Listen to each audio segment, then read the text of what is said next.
Hey, Don here. Well, I hit the wrong thing. Put myself on there before I played my intro music. Oh, well, um, let me quit coughing here. That's what I need to do. Have like automatic music playing while I'm coughing. I think I need an auto mute cough muter. I can't. When I cough so hard I can't even use my hand on to change something with the mouse or whatever or the keyboard or either one. Okay, back with another live stream on Mom's PC upgrades. Yesterday I spent all day up there. Let's see, there we go. I thought that was kind of neat looking. I just had the endoscope sitting there. I mean, I know it's no big deal, but I had the end up sitting there ready to use it a little bit, but not really aimed and just shine through the case there. All right, that was done. So I spent all day yesterday outside. What is this? This is Monday. Yesterday was Sunday. Uh, and oh, well, what was the last video? I think it was Friday. I went to sleep at like 10 in the morning. Yeah, 10 in the morning Saturday morning. I don't know why I'm doing this so often. I've done it probably 5 times in the last couple of months, and I had never done it maybe a couple of 3 times in my whole life until now. But I went to sleep. I was real tired because I'd worked on this machine a long time, quite a few hours, stayed up real long. I was kind of staying up longer trying to get my schedule more forward. And I was on the, stuck on the night shift again. Always get screwed up. Anyway, I went to bed at 10 in the morning around there. And I got up several times. I had to have a snack and stuff. And like a cookie. I just eat a cookie or something like that. Lay back down when I feel that tired. And I always have to go to the bathroom or anything. With diabetes, you don't ever. I don't sleep. I used to sleep all night. I guess it's been 5+ years since I have, but more than that probably. But I did used to sleep all night, and they told me I had diabetes in like 91 or something like that. But anyway, I slept for 24 hours. I didn't get up until 10 a.m. Sunday morning. So around there. But then I did manage. Of course, I felt horrible that day, yesterday. But in the afternoon, or later in the afternoon, I ended up getting outside for several hours, and I wanted to look through my old machines in the garage, and well, I have some in my van, my van out there, my project van that I haven't been able to work on, and I found two. I looked in the van first, did a bunch of digging stuff out and putting it back, and then I forgot to look at the ones in the garage that were easiest to get to, and they're the ones where I ended up pulling them out. Finally remembered. So I got a D-Link and a gateway out of an old gateway, and of course the gateway I think has a Broadcom chip or something, which is one of a very common chip, But anyway, I'm gonna try them out, one of them out. I mean, I don't need to try them both out. I think I'll put the gateway in there because I do remember it worked, because I remember that machine, I played with it. I put Fedora 12 on it and everything, and it worked from what I remember. In the van back years ago, I had set it up. Jeff, when he lived next door, he'd come over sometimes, and that was his machine back then before he gave it to me. And it was a 750 megahertz, and I call it the Gray Gamer. It was one of those cases with a handle on it, and when it was new, it was a pretty good machine. It was a gamer type machine, And anyway, I put Fedora 12 on it, and we played around with it a little bit, and we had just left it in the van for a long time, and then he took it back one day here. But I had it set up. I have 8 diesel truck batteries that another neighbor gave me years ago, and they're in the back of that van. And I was actually considering maybe trying to make it hybrid electric, And I kept thinking about it, and but I thought, well, I'd never get the batteries, and that's so expensive, And then he gave me those batteries, so then I really wanted to do it. That's been at least 10 years ago, I think, and I haven't been able to do it because my health is just not good enough to do that kind of hard work anymore. And so anyway, those batteries, they're probably not any good anymore. I mean, they're not holding 12 volts anymore. But I've seen a bunch of videos online about putting, what is that stuff? Well, it's pickling juice, pickling powder that you mix with the water. With water? Yeah, with water. And I always forget what the actual chemical is. But anyway, and it's not acid. It's not toxic. So it won't hurt you to breathe it.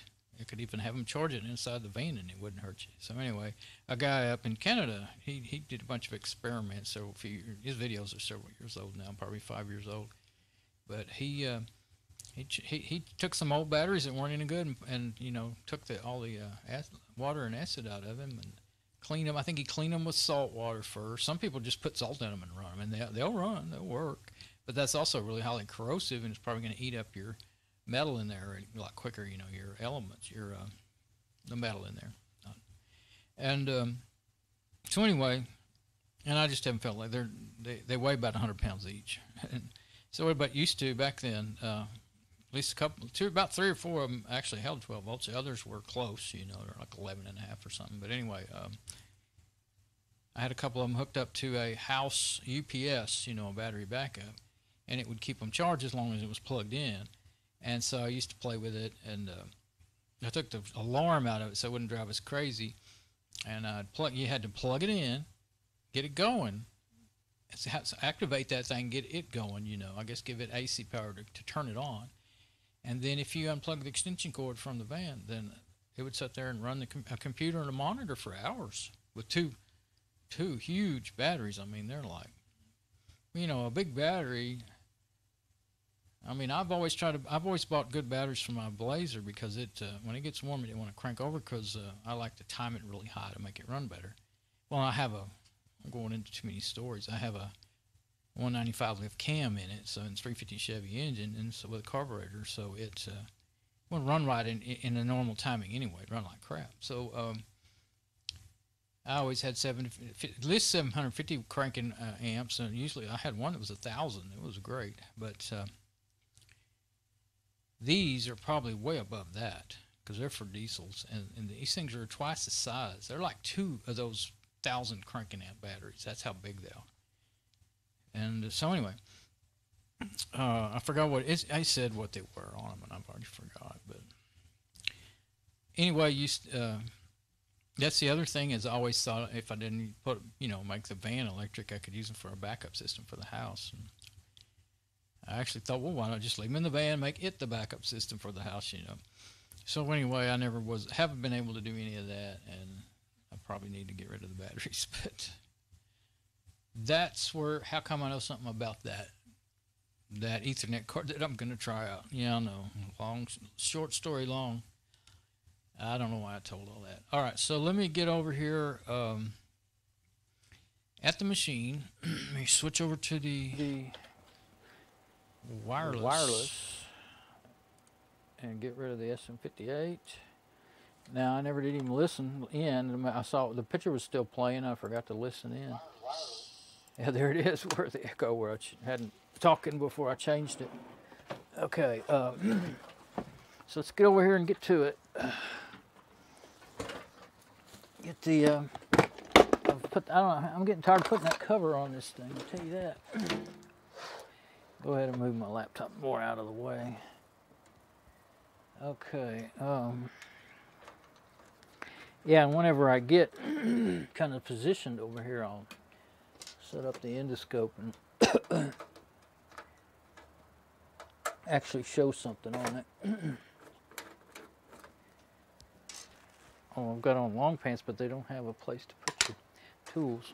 I washed clothes today. I didn't get up till noon today, and then yesterday I went to sleep at 10 o'clock because I wore myself out, doing physical stuff yesterday after getting up at, sleeping 24 hours and getting up at 10 or so a.m. and then went to bed at 10 p.m., which is pretty short. That's only 12 hours. Usually I can't really go to sleep. Well, I didn't go to sleep well, and I didn't sleep. I was just so tired. I would sleep and wake up, sleep and wake up. I didn't really get any real sleep until after 2:30 a.m. Then I still woke up and laid down. I went back to bed several times. I didn't get up till noon. But I actually felt better, felt rested. I didn't feel like I'd slept too long or anything. So, yeah, you need to know about my old man stuff, don't you? No? Well, That's just the way us old people are, I guess. I used to laugh at my grandparents going into all these unnecessary details and stuff, but I loved them, and I'd listen to that same story over and over as many times as they wanted to tell it. I'd usually tell them the end of it before they got to it and get a laugh at them. Okay, so here's the one that's in there. The one that, this is the one I need to make a note on it. This is that Kingston, I believe it is. Let's see. Thought that'd be a good place for that, but it's not. It's gonna.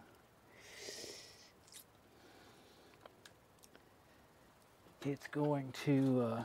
I was gonna hit the camera. Okay, now this is the Kingston with a. I think it has a Realtek chip on it. No, it's a Kingston. It has its own chip, I guess. Unless it's just branded for them or something. But I guess that was right side up when I held it like that, wasn't it? Well, that's what this one is. The chip on it. Then it has a, I guess that's the memory. Can't seem to get it all in there. I could move that camera a little bit, but it's sitting there so nicely and still. But it won't get any, works, but it won't get any more than 5 megabits. Now where is that? I guess it's in my toolbox. I'll just put it up here and put a note on it for later. Let's see. Well, I don't have to do that right now. Okay, so I'll just put it in the box. Now here's what else I have. Let's put this up here the way I usually do it. It won't be as close, but it'll probably give me a better view of the work area.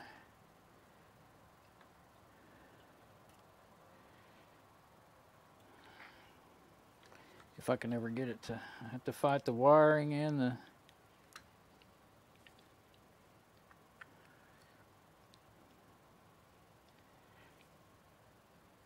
if I can get it in the right area, it just might work.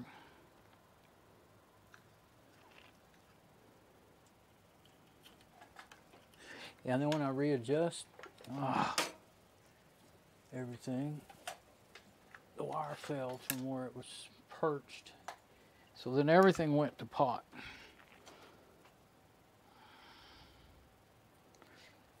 Okay.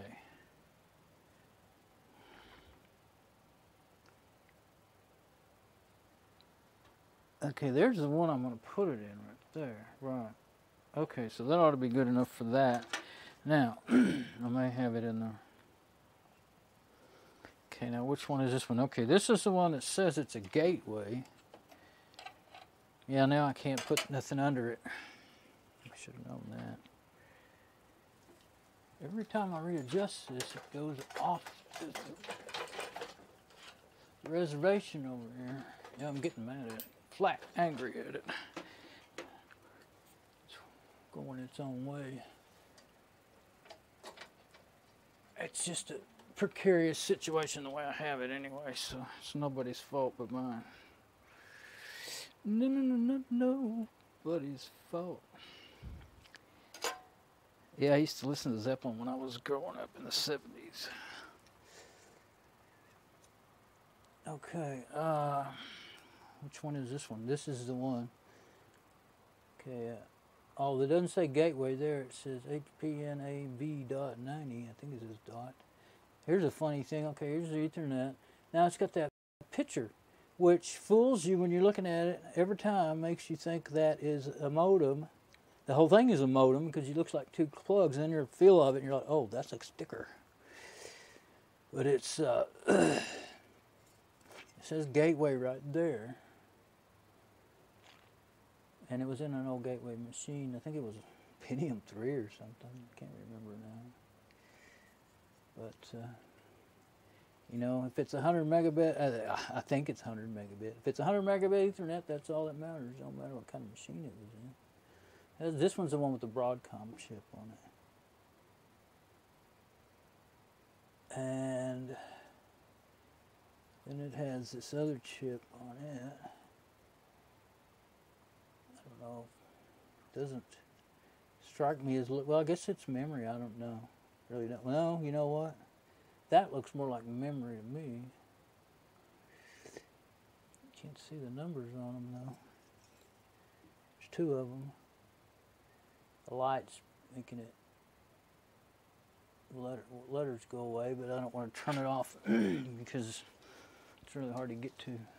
And I'll need it again here in a minute. Okay, now did I show the one? This is the one I believe I'm going to put in it though. This one, I don't think these letters will tell us much, but those numbers that are usually on them, that you don't really know what they're about.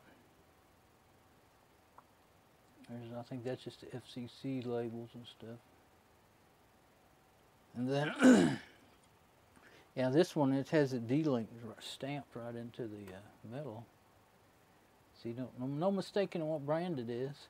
And that other one, I forgot to say, I've never seen that happen before ever, but that other one, felt like it was welded into that socket, and I didn't think I was about gave up, and then I decided to get out some electrical cleaner that I had just bought recently, and I sprayed it once and then pulled on it again, and it came right out. I waited probably 5 minutes before I tried to pull it out. I didn't think it would make it let go. I didn't figure it would work like that. There's something there, might be a memory chip. There's the main chip. And it's evidently a chip made for them, DL8038C. I don't remember ever having a D-Link. If you turn it a certain way, then you can see the letters. But anyway, I'm going to put it in there because this is the one I do know for sure I used it and it worked in the past. And I did forget one thing about all this. Let's see if I can get this to do more kind of what I want it to do. Yeah, that'll be it. There's another slot here, and you could get something in it. Well, heck, it's so close there. I wonder if you put anything in there, it's so close I'd be worried about it hitting the solders on the fan. It's ridiculous design like that. I mean, that fan is not that big. How many video cards? They should have put the video card down there on the bottom. And then these other two slots up here, they could have done just a lot of different things, you know. Anyway, I don't know if those two slots are the same speed. And as far as I can remember, you know, they're backwards compatible anyway, but I kept thinking, what if they're not? What if that's a side effect of me putting it in the wrong kind of slot, you know? But I never did find any information to tell me. I didn't look real hard for that sort of thing. I've looked it up before, a few years ago. When they started coming out with these new kind of PCI slots, new speeds and all, I found one real good page on explaining it all. But, you know, that would take some research just to find my old links and everything. I think it fit right in there the way I wanted it to. Let me get my magnifying glass. And, yeah, the last time no, I think it may need to move a little bit. I don't know if the clip, let's try it. No, let's just move it. Every time you think you're borderline on your socket being exposed enough, it's usually not. And then your clip won't work on your card. Let's see, is that it? It's still not in the clear. This is one of the most contrary cases to get things to set where you need them to set. You go too far one way or the other, real easy. Anyway, I was not using the endoscope because I just didn't feel like messing with it. And all I could see was my head I watched him back on the video. All I could see was my head every time I ducked down in there to do something. So I thought I better use it. This is what I'm talking about right there. I don't know if I can get to where I can really show. Let me try. Since yeah, okay. can. As a matter of fact, if I get this in the right place, I might be able to actually help myself here. If it doesn't fall and...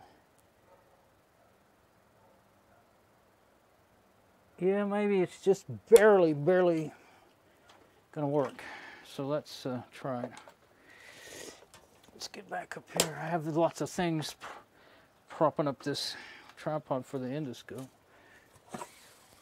Let's change it all right now. Oh, it fell back behind the rack again. My cable there. You know, I guess I didn't have that in as good a way as I thought. I gave it more cable, thinking that would be just what I need. And instead of it being just what I need, it's been fighting me like mad. Let's see, I'll see if I can straighten it out. Get too much slack is not good. Just figure it out. So let's try it like that. I've got not a twisty, but it came off.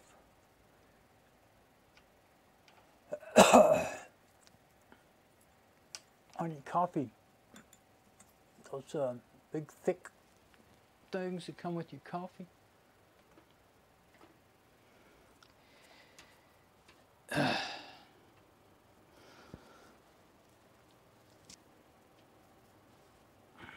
That's so much light in there. I guess I forgot that I only guessed at this. What's going on with that?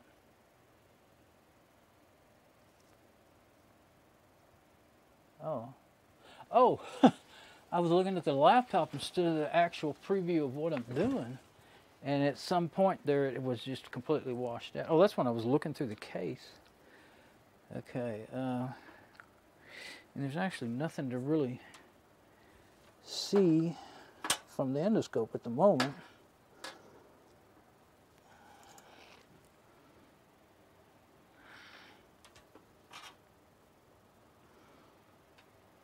So there it is, but that's not what we actually, it's not going to help us any, I don't think. Okay, yeah, I will turn it on with it laying down just so I can, because I might have to get in there again. Okay, let's get everything all hooked up. And I guess I will get off of that view because there's nothing to see there right now. And I hit something to make that play. I somehow hit unpause the video by hitting one of the buttons on the laptop. I've been laying my magnifying glass down on the laptop right over that. I usually don't do that, but last couple of days I've been doing it because I didn't have a good place to set it. I've been getting away with it till just then. I went to pick up the magnifying glass and it turned it on. Still don't have a good place to set it. Okay. I guess it's playing. Oh yeah, it's playing. I just don't have any sound. So let's make sure I'm working, and then I'll go back to work.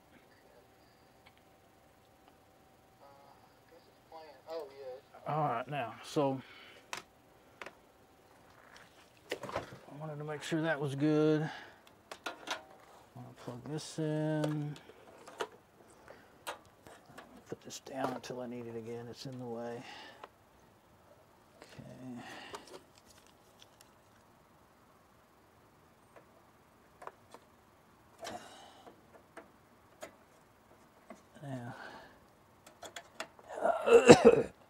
Now my goal here is to get, normal Ethernet going, 100 megabit. I mean, if I get a 65 megabit speed, then I'll know I'm back to normal on the internet speed test.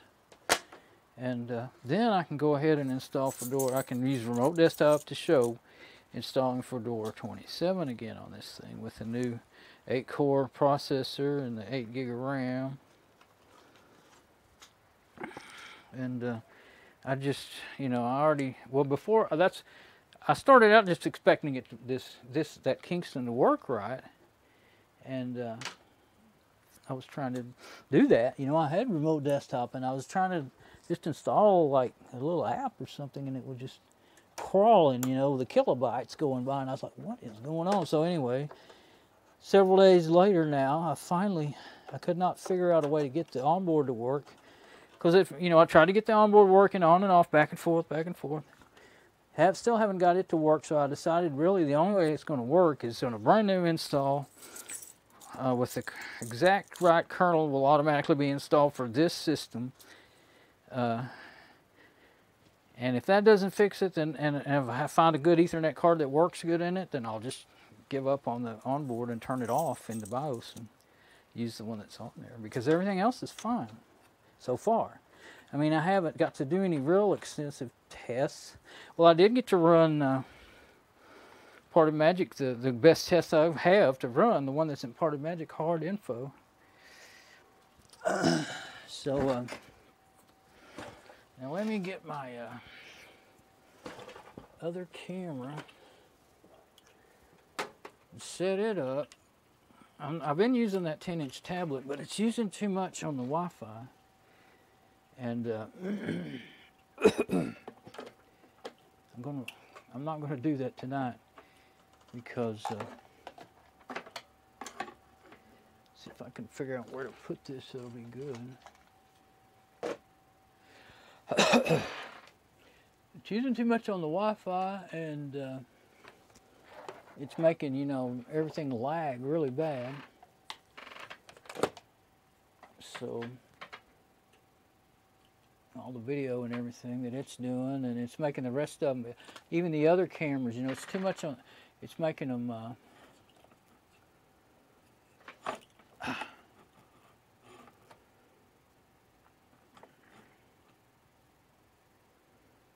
it's probably about right. Let's get over here on the desktop. It's making my mouth really off, you know, noticeably off when I talk from the and I can't ever get it right because it's different. I give a different latency. I don't really have latency on the desktop view with the SM58, but with the okay,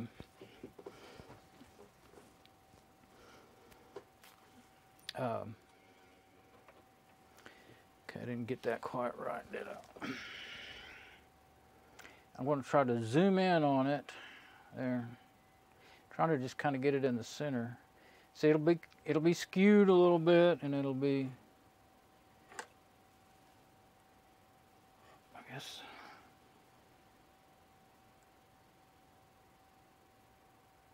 okay, it'll be skewed a little bit, but it'll actually be closer than any other place. I won't have to zoom in as much, so it might be a little clearer. Should be. I've done it before. I can even get a little closer, but maybe I should. I can put it up here where my cups are sitting. I think it makes it, let's try it. I think it makes it even so much more skewed that it's not good. But I will definitely have to move my cups from somewhere else or do something. I was fixing to get my SM58, but let's wait till I get everything figured out than what I'm going to do. Yeah, see, that's even more at an angle. That's even, I'd rather have to zoom in a little bit than do that, I think. So, yeah.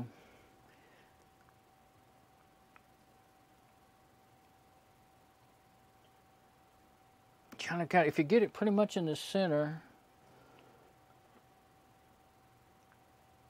then when you zoom in, you know, it'll work just right. So I won't do the 58 until, well, I think I can do it now. Well, wait, yeah, let's just do it now because I really like it 100% better. I may be going right back to the other one if I have to go back over there and do more hardware work, but we'll see. Okay, let's go to the desktop. Now we're on the 58, and then I guess I'll get my preview reloaded over there since I'm making sure that I'm seeing what I think I'm seeing. You're seeing what I think you're seeing. All right, now get the web browser open so that I can use the remote zoom on the camera. You can't actually zoom. You can't zoom that app any other way, that IP webcam app, but it's convenient anyway. That's way I would do it.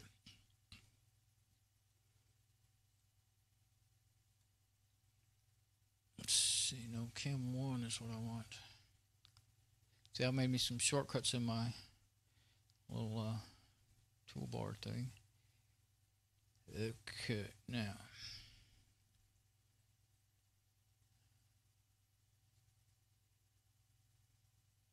Oh, zoomed in way too much. I'm used to zooming in a lot more because of the, yeah, see how skewed it is? But that's actually pretty close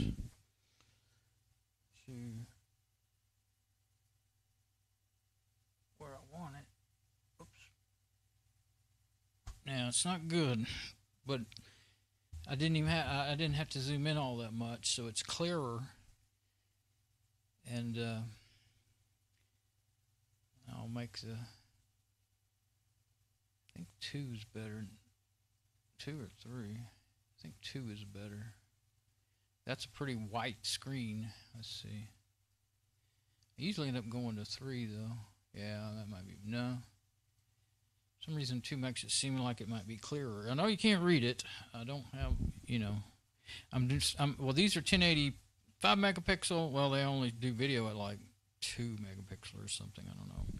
And I had to go to 720 instead of 1080p because I can't stream any more than that on my network and have it have any audio syncing, even near syncing.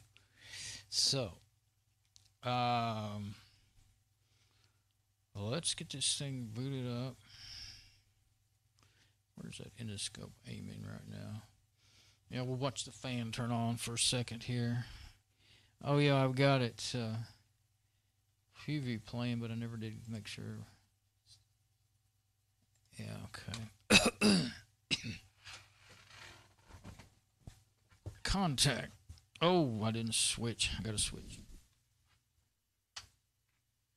First I gotta switch to what? Camera 1. I got myself all turned around. I'm gonna have to just reboot.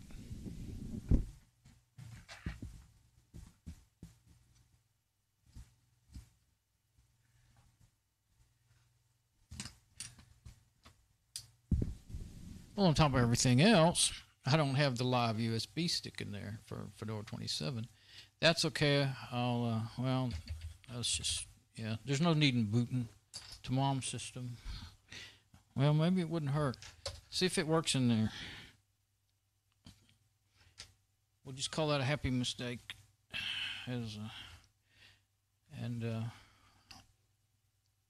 Can't think. I was going to say as one of my favorite. I love to watch woodworking videos. I used to be a cabinet maker back in the 80s and 70s and 80s. And Wendell, can't think of his last name. Anyway, he's really good. Guy lives up in Canada. Makes good videos, and he's real smart with, you know, ingenious in figuring out gadgets to make out of wood. He loves to make stuff out of wood, and he's really good in baths, so he can do dang near anything. Anyway, he calls anytime he does, he calls it a happy mistake.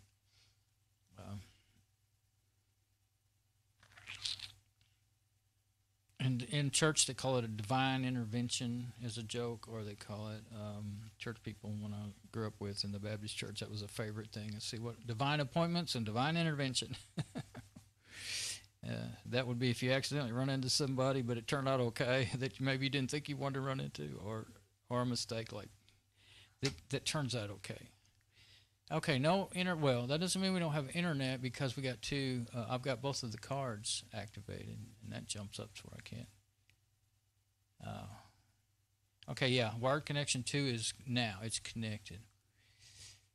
Now, can we look at connect? You can't look at connection information with the other one still trying to connect, though. Well, maybe you can if you do that. Oh, now it's not connected. I wonder if they're both disconnecting like that. The ENP, the bottom one, ENP0S7 was the original when it worked on the, when it was dual core, you know, with the BioStore motherboard and all that, when it worked on Fedora 27. That was what came up. But now it comes up as wired connection, and 1 and 2.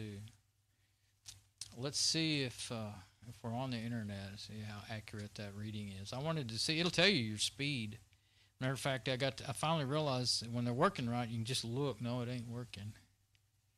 Okay, well, let's see if it's going to work. I might have to disable that other one in BIOS. I was hoping not to because I wanted to make sure that the new install saw it and installed it, the onboard, and installed its drivers. It could be it needs to, let me try that because maybe that'll refresh the IP address. It may be because it's confused about the other card that was in there the last time this machine connected to it on that same cable. This is D-Link router, my main router that it's connected to. That way it's really easy to, well, I got my fastest speed connection-wise going through just one router. I'm on that router with my streaming machine. I don't think it's going to connect. There may not be a driver. It may not work at all. There may not be a driver for this D-Link chip. The other one is the one that, well, yeah, the other one had Broadcom chip. That's a common chip. I know that. So let me shut it down. Now I wasn't planning on checking that, but now we know it ain't going to work on this installed system. That may be a clue that there's not going to be a driver in this Fedora 27 live kernel. It's older than the one that's on there. But the one that's on there is a hodgepodge of what was for the dual core with a BioStore motherboard with 2 GB of RAM, and now I did an update after I put on the 8-core, the ASRock motherboard, 8-core 8300 CPU, and 8 GB of RAM.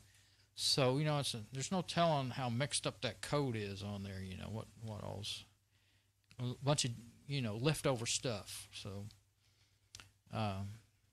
for sure I wouldn't leave it like that even if everything worked good. But once it shuts down, I'll go ahead and put my USB stick in there. Yeah, I may be right back to trying that other card. I'm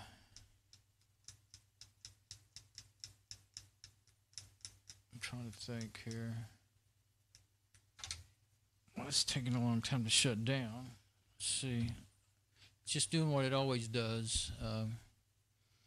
I'm going to go over there and hard shut it down and put this stick in there, and then I'll be ready to try it again.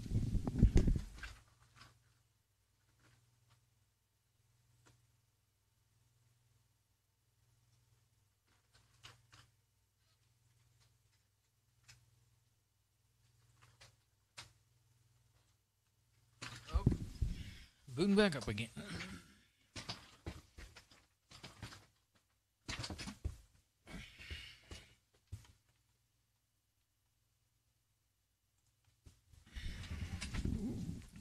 There we go. Now it did work just fine with the Kingston, and it just kept trying to reconnect until it finally gave up with the onboard.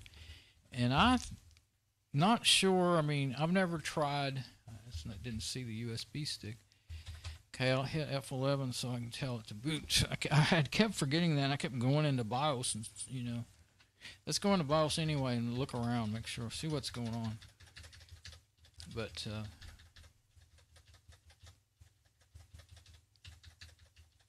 there we go. As many hits as I gave that, I would think that PC, the little onboard PC speaker would beep at me, but I haven't ever heard it beep yet. I imagine it's working though. Okay, let's see. AMD, the motherboard is N68C-GS FX. AMD FX 8300 8-core. Processor speed is set right now. It's on auto overclocking mode, and it's supposed to be base 3200, and it's at 3300 megahertz. And the memory is 8192 megabytes of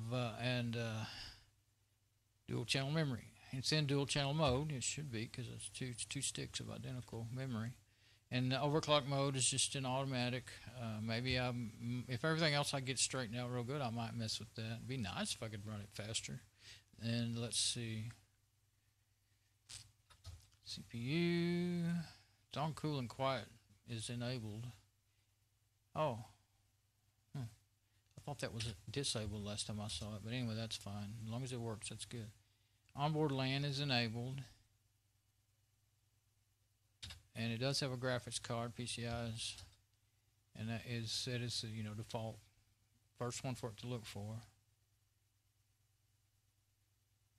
And okay, wait, yeah, okay, and then doesn't show.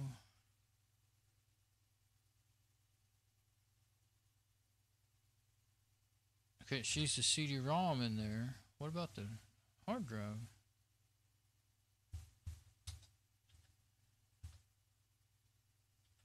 I guess I'm not looking in the right section or something. Floppy disabled. Floppy controller disabled. Now, wouldn't that, I turned that off just because I thought it would be better, but it had always been on. Wouldn't that be horrible if that's what's screwing things up? I don't see how it could.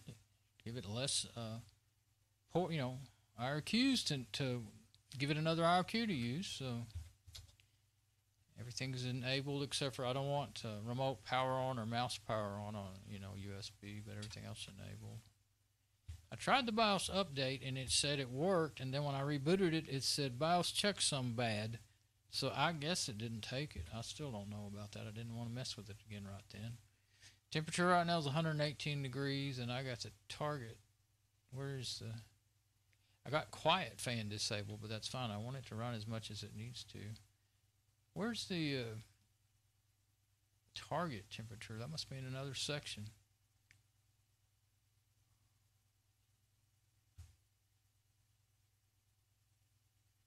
I must have went by it a while ago. In here.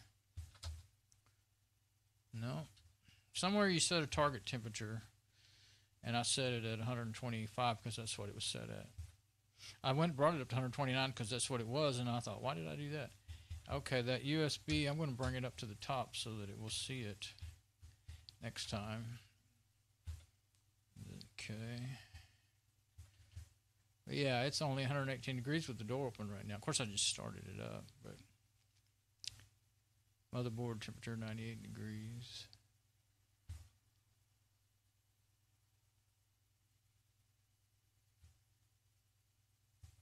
I don't think the temperature is in the OC tweaker though. And I don't see anything in here. I thought that this, like almost every other motherboard these days, has like a BIOS Guardian or BIOS virus check, but I don't see it. And I thought maybe I needed to turn that off, and I'd forgotten to. But I haven't seen it. I've been through here several times. PCI. Now I can't remember where, but I have trouble remembering where things are and everything.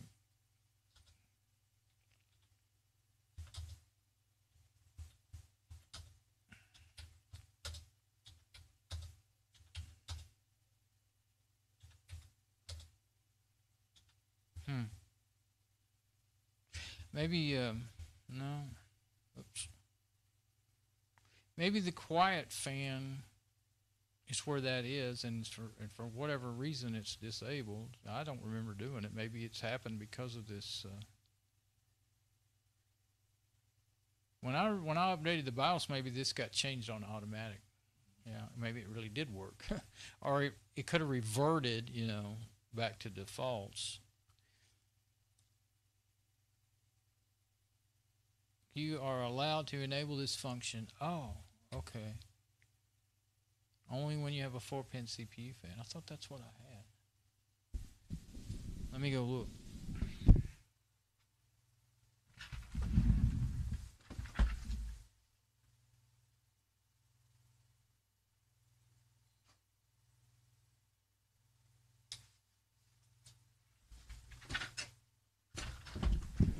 I do have a 4-pin CPU fan. Before I didn't, but now I do.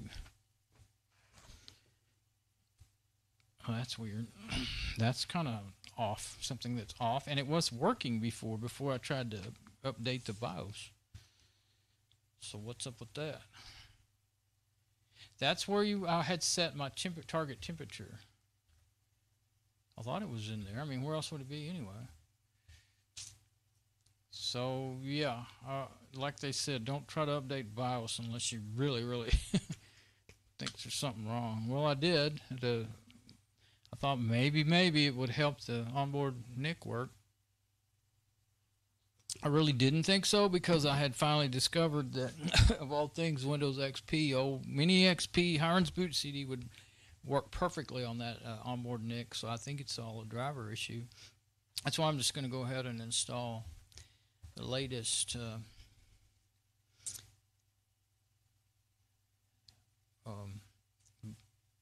Fedora 27 and then do all the updates and see if it starts working again. Now, what was it? Oh, okay.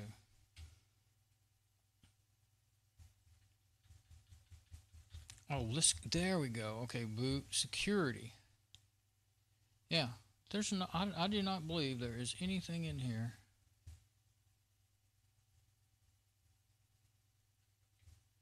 Unless it's right in here in this OC tweaker. Because I've been skipping through and reading through the whole thing because I thought it was just about overclocking. Yeah, I don't think there's anything in there about bio, I don't think this one has it. I don't think so. So, save changes and exit. Yeah, it's not, that's not right. It's not seeing the fan, and it was before, because I actually used that setting. Man.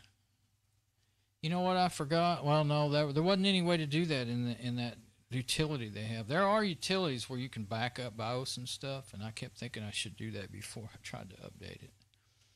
I had intended to, I was going to look and see if they had. Usually, a lot of BIOS updaters have a bit. Okay, I'm going to make it boot.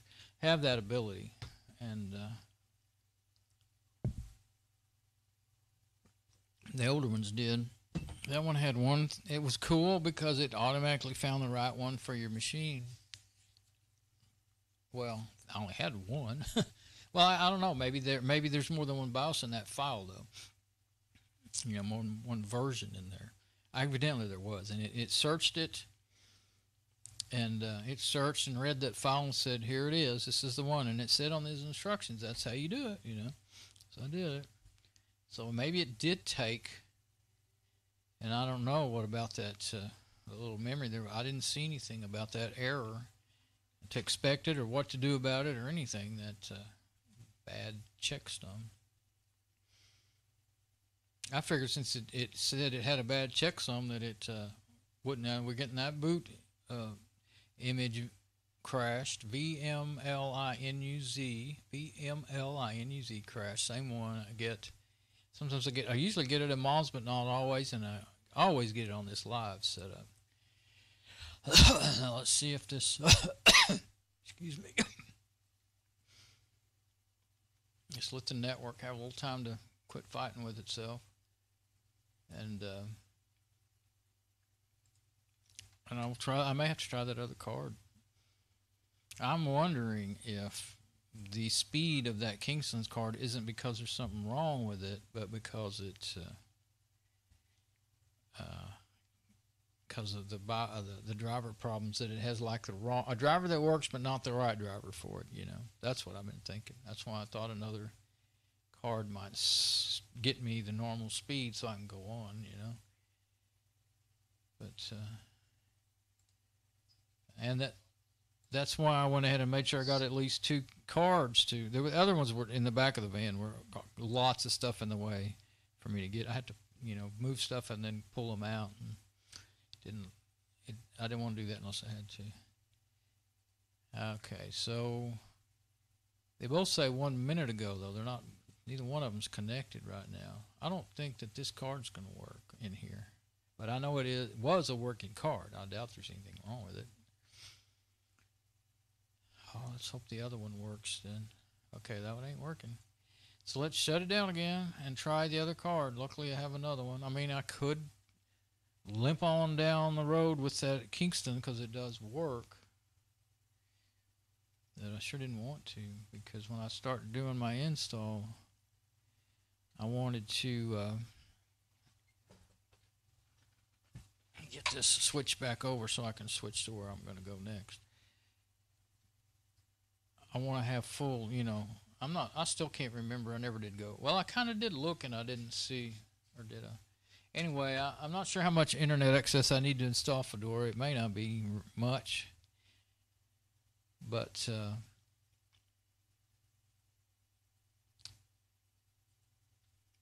what do we got going over there? Yeah, that thing's still running.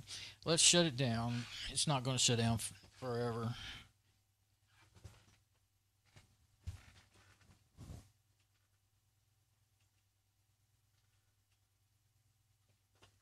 There we go. I'm going to watch it shut down. Okay, now, let me switch back to the wireless. Make sure we're working on it. Okay, and get over there and swap the cards again. Well, wouldn't you know it? I knew it was kind of late. I spent this a whole day. I had to shop for a shower. You know, we've got one of those shower add-on things to our shower where you got 2 shower heads, and one regular and one with a wand, and the hose broke, and I decided, I actually was been planning on fixing it, and I tried to fix it, and they've got those, you know, really hugely crimped down hose clamps on them, and the only way to get them off is to saw them off with a hacksaw. And I used to do that a lot with air hoses. I had a job where I had to do that all the time. We were doing maintenance on gas stations and car washes back in the 70s, 1975, 6, 7, 8. And that's where I learned how to do that kind of thing. But anyway, I forgot that my saw cut to the right really bad. And I was on the left side. So it cut into the brass fitting, just cut right down the side of it and laid it open. So it was wasted. Came right off though. Just like it used to. So I decided, well, that thing's pretty old anyway, and I really wanted to get one with a hand where you can turn it on and off from the handle thing itself, that way you hold the handheld thing. So I found one and ordered it.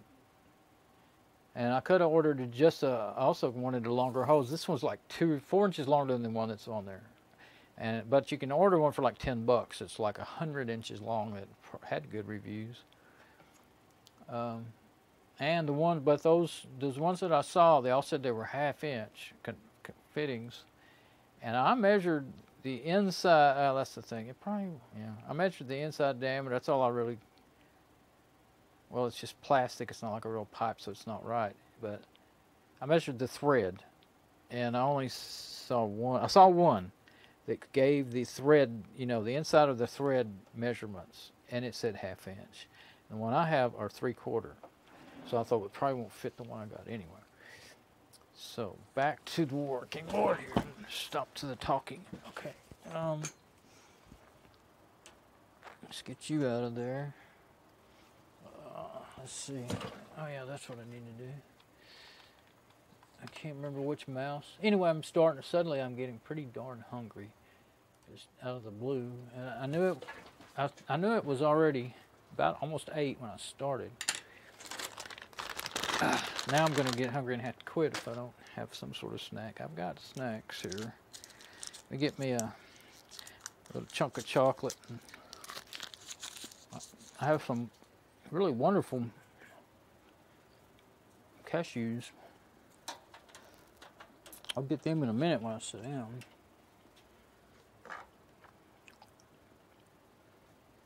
Put them somewhere where I can get to them when I'm sitting down. Of course, they get salt on your fingers, so I don't want to do that right now.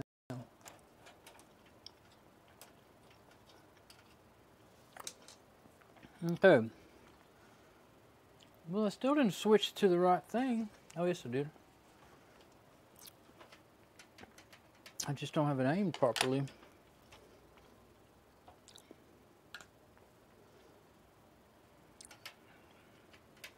There it is, sort of, almost. There. I know I can't, I guess if I went up higher it would be better.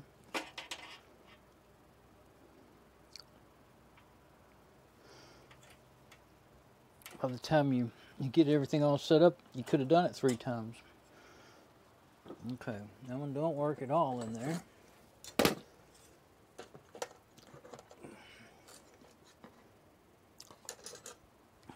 Okay, now this one is the, I think it's the one with the Broadcom chip on it. Does it say Broadcom? I think it does. I can't see the preview over there good enough with it in a split view. When it's close, single view, then I can see it. But this is the one that was out of the gateway. And if well, none of this works, then I will try that other slot. But figuring since that one does work in that slot, I wouldn't think that's really going to be what's going on. Although I've been thinking about it every time I get in here, ever since I started. But it's really you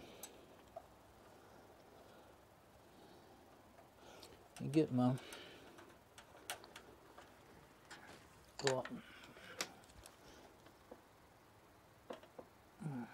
okay, this one actually needs to go the other way to you know, the one I was having to adjust it. This one just really needs to go. Oh, it's already there. I was kind of thinking I was letting it slide a little bit. But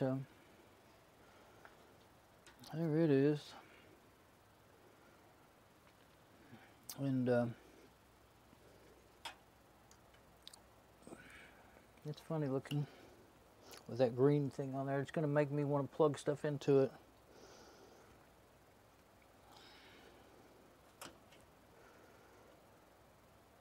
But it should clear pretty good, I think. I don't know why I can't get that aimed good. But there it is.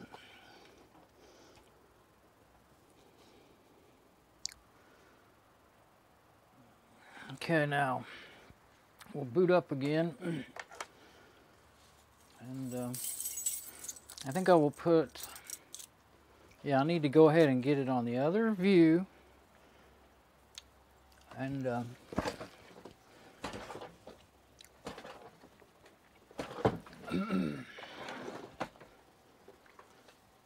what view do I need? Now I need cam 1. We'll switch SM58 again since we're over here. And now we'll switch to where we can actually see the machine. Switch the KVM switch. There. Kept getting stuck. My long handle kept getting stuck on the keyboard there. Okay, now I'll get ready to boot it up. And at the same time, I'll restart my preview over there. Okay. Yeah, you got to just pick what shot you want and stick with it when you switch the KVM switch, because then I don't have control over my main machine. Okay. Should see the USB this time because I set it to be the first boot device. We'll see. Still got that. There we go. Saw it that time. Okay. Now, let's hope that this Broadcom chip will be seeing kernel panic, not syncing VVS, unable to mount root file system. I don't think it'll boot. You know what? Maybe there really is something wrong with maybe something corrupted my USB stick.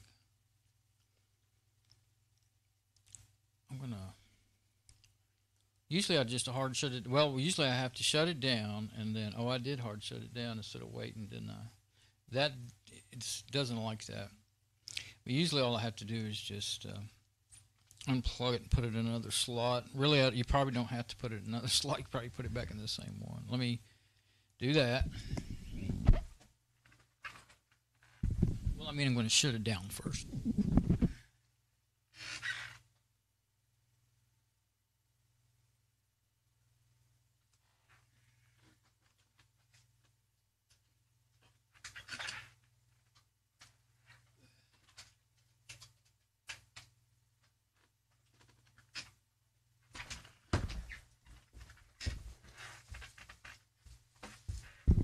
Okay, it's booting back up again.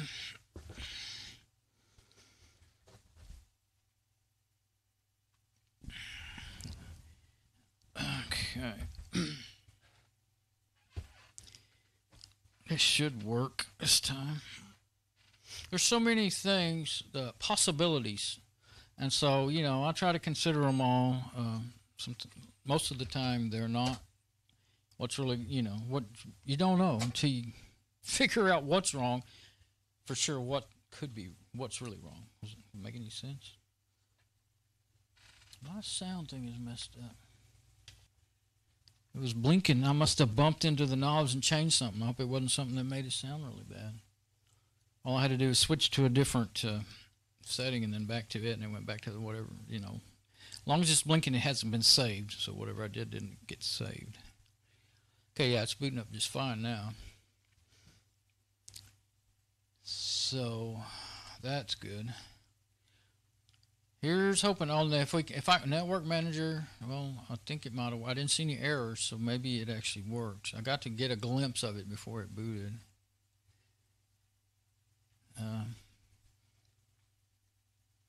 That's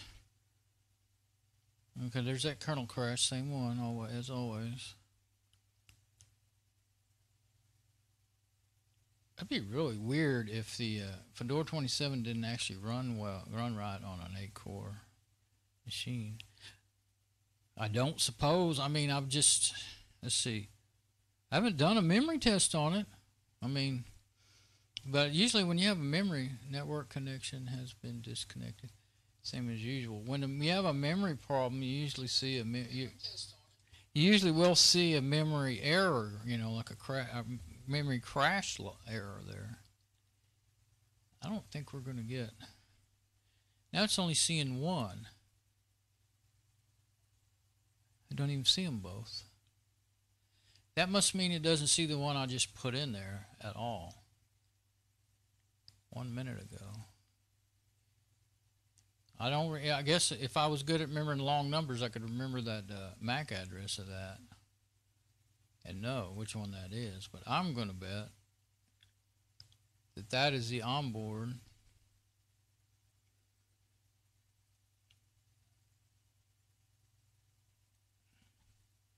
Since it's only seeing one, it's probably seeing the onboard. Now, the first time, I didn't think about that. I should have done that.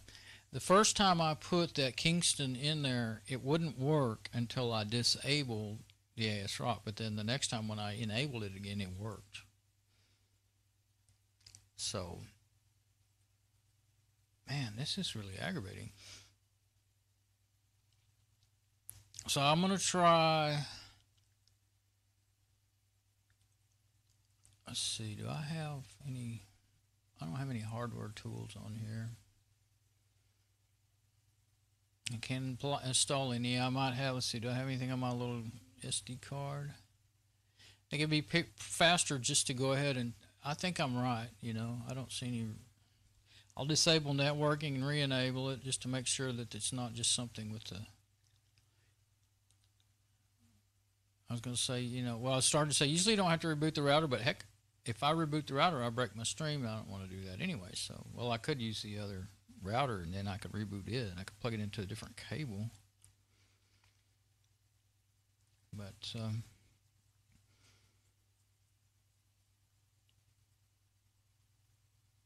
actually, I never saw it work on the other router. This whole time since I've been having trouble, Kingston didn't. I don't think I ever saw it work on the other router.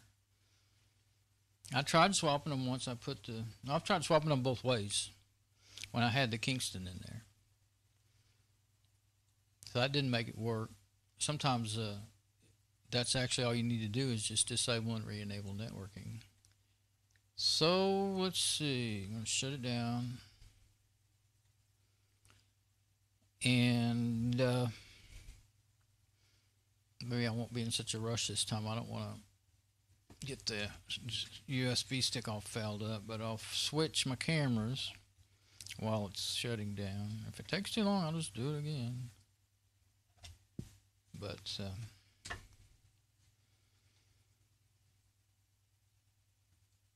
let's see. Yeah, I'll leave it like that. Switch back to the USB wireless. Yeah, there we go. And give it a little bit longer to shut down. If it shuts down within what I can feel like is a reasonable amount of time, I'll I'll let it. As a matter of fact, I'll just give it a little more time. I eat some of those cashews here while waiting.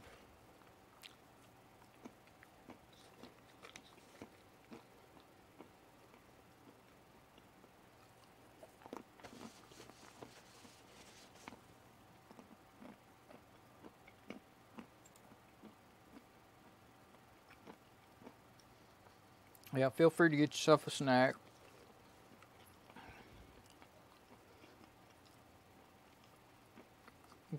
You're just watching this thing shut down.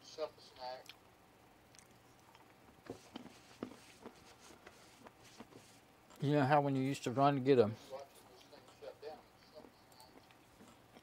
a snack during the commercials back in the olden days when you were forced to watch commercials on TV? Oh wait, you still do that? I don't. I quit doing that when I got a VCR. Before a lot of you were born.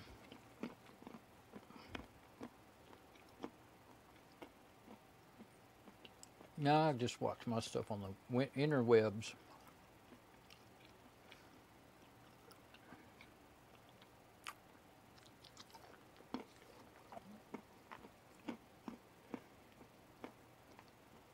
Just takes forever. That's why I've been just hard shutting it down. I don't know where it's stuck at right now since I went to the outdoor view there. But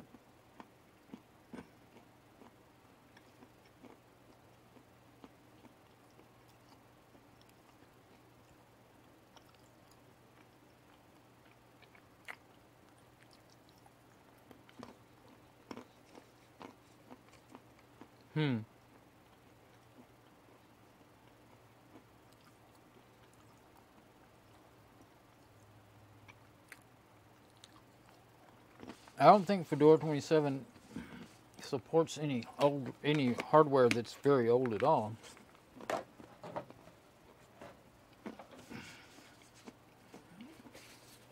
These are pretty old network cards.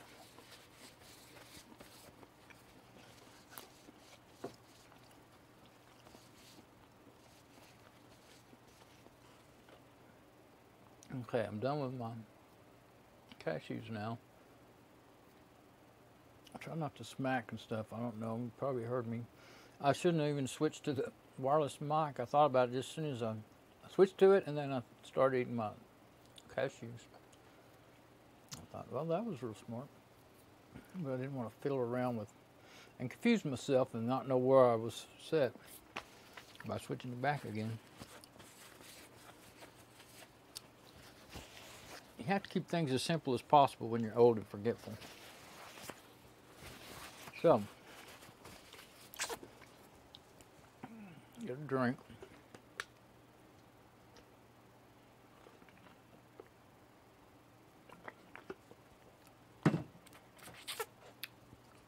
Now I got nuts in my teeth.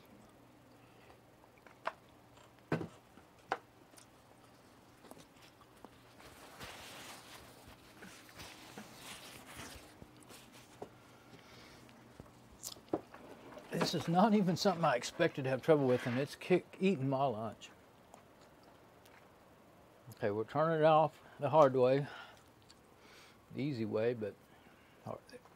They call it the hard shutdown. That's what I learned somewhere along the way. All right, now,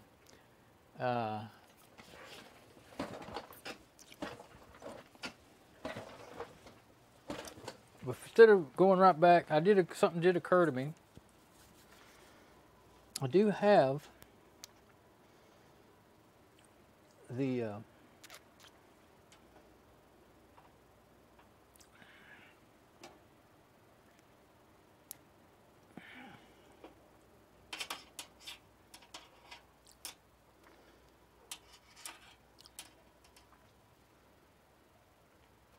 I do have driver floppy disks, but they're on floppy. Well, I have a machine in here. It's not hooked up, but it's my old Pentium 4. It's got a floppy drive in it. But that would mean copying those over to my USB drive or something. But you know, I could try that thing I was talking about the other day about using a. Now this one doesn't work at all. I guess I better start writing this stuff on these things.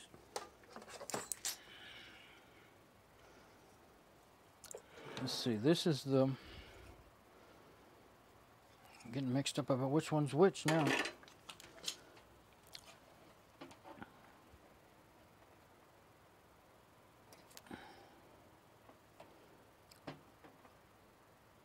That's the one I just tried, the one with the Broadcom chip. Yeah, the gateway. So I'm going to lay it over here by my keyboard so I can get me a sticky note and write on it. This one is the DL1038C, which is the D-Link. Right? Yeah, has it. And then the one that I know does work, but too slow. But I was just thinking, well, there's a way to use there's a way to use Windows drivers in Linux. You have to, well, you gotta have, well, I could put the D-Link in there and wait forever to install that app that makes you be able to do that, and then use that driver. And then maybe it would work right.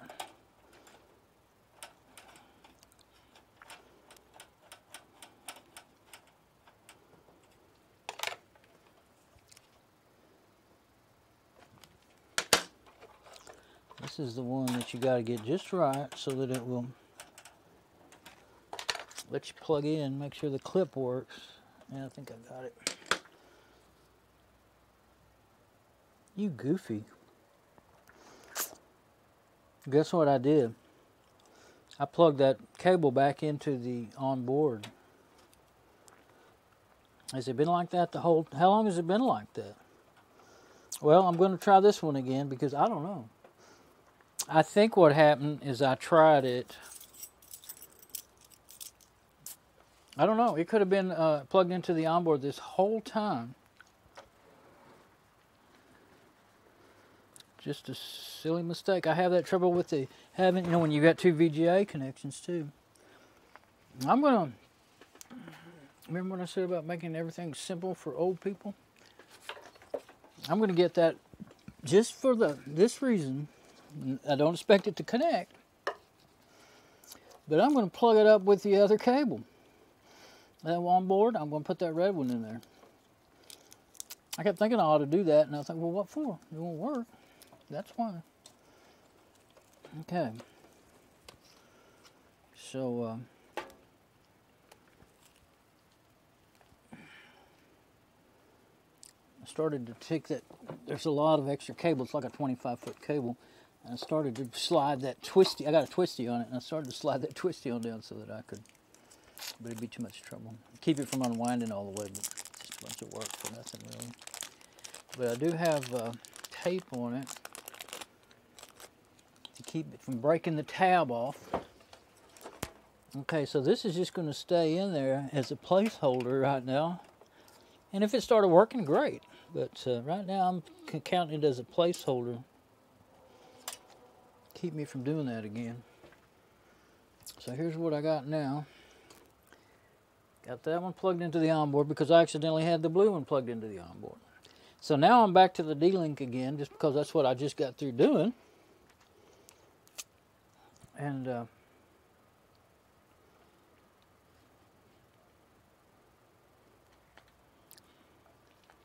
kind of liked whenever I could see the fan. I don't remember how I made it do that. Let's just, since I know I'm probably going to be taking one out again, just leave it like that.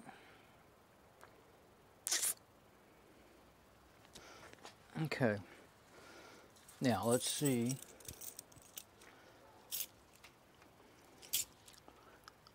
Well, but that other, it showed two cards when the D-Link was in there, and it only showed one card.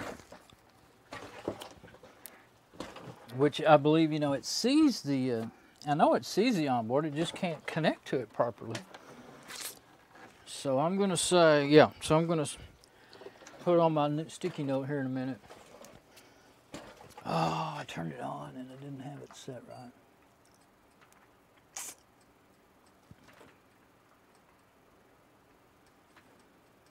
Trying to get it before it's too late. Can't even tell it to not check the medium. It messed up. Turn off. If I turn off the router and turn it back on, maybe it'll be all right. Okay.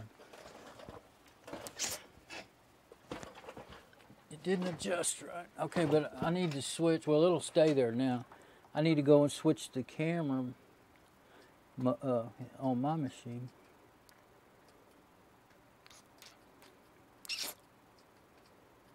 That's why it would be nice if I could stream from a laptop, because then I could always control my stream, you know, no matter what's going on.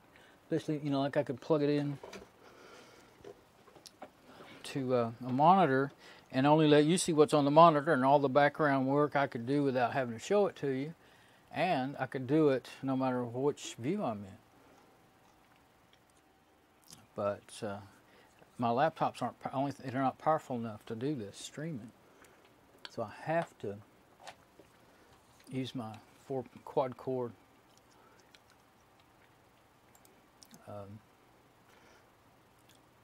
Lenovo i5.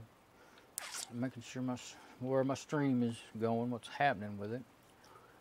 Reload it. Okay, let's see. Now I can switch. Oh, well, since I'm jumping up and down, I'm going to just stay on the wire on the wireless mic. I keep having to switch and switch and switch and switch because things aren't working out like I thought they would. Yeah, let's just do that. And now I'm going to show the get it over here on the machine that I want to boot up. Of course, it would be a great one for, oh, it still didn't do it. I hate when it does that. Let's try, actually, I'm going to try rebooting it. Maybe that'll fix it. It's hard to get for me to remember which buttons to hit on the monitor to do that auto fit thing. I get aggravated with it just about every time I try it. You can't see them. You have to remember the order to do it. I can't remember them. So, we'll see. It should straighten it right back out. See, I wasn't on it yet, I wasn't on it, and so it didn't see the monitor in order to make it all sync up. KVM switch emulates a VGA signal. And but it's like you know, 600 by 800 or something like that, and it doesn't center right either. You know, when it hits that when you do that. Okay, gateway.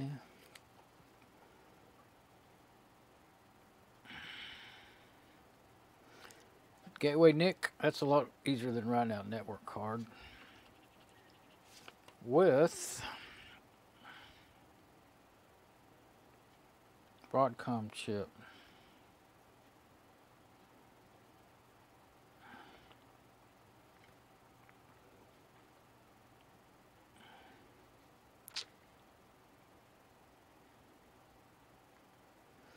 AMD. Okay, click on login.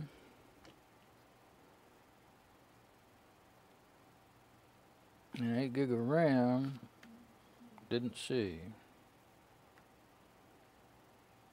Whoops, can't write.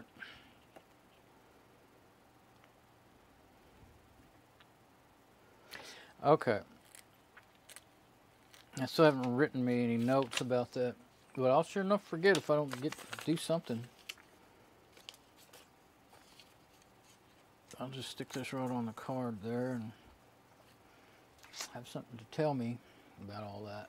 I can't reach where I want to put it. That'll probably be all right for now. Okay. Now, even though it may be going to work on that one, on the D-Link, it's still going to be trying to connect to the ASRock. It does that even if you don't have a cable plugged into it, I think. Maybe it doesn't. Well, it may quit after a little bit if it doesn't have a cable plugged in. The ASRock onboard, I mean. Oh yeah, connection information. Okay, works like normal. 8139 driver, 8139.2 driver. So it must be a Realtek 8139 chip after all, even though it said D-Link on it. So they made it for them, I guess. And it's got a IP address like usual, 100 megabits, so I bet this will work. And the other one, well, the other one's not connected. And edit connections, that's where I can see. Well, it says they're both connected now, but obviously one of them's not. And the B, let's see, A1 is connection 1. And 1D, that's the last letters on it, and I'll never remember the rest of them. I'm not going to remember it anyway, I don't think. It just set it up like usual. Okay, all users can use it. That's the main thing. You want to make sure all users can use it. Yeah. Don't change anything because it's working. Okay. I think maybe that I think evidently I had that cable plugged into the onboard the whole time. I sat there and installed that and then grabbed that cable and plugged it into the wrong one. You'd think I could get that right. There we go. Internet. Beautiful thing. Okay. I'll do a speed test. But I expect to get a good speed test. This is going to be on the D-Link router. Yeah, see how fast all those ads can come in now on the 8-core? I thought they were slowing down my connection that much, but it turned out it was that 1.7 gigahertz single core just can't handle breaking those in. Well, no, wait. Yeah, it did because it was on its own connection. Oh, wait. Now I'm confused. I don't remember. Uh-oh. Oh, no. Yeah, we got 67.25 download. So that's more like it. And while we're streaming, looks like I'm going to get around 3 megabits upload, which is about what I've been getting lately whenever I check it while I'm streaming. I usually have 4 to 5 when I'm not streaming upload speed. Okay, now I can work. And it should... Oh, this is the live system. Okay. Cool. Finally.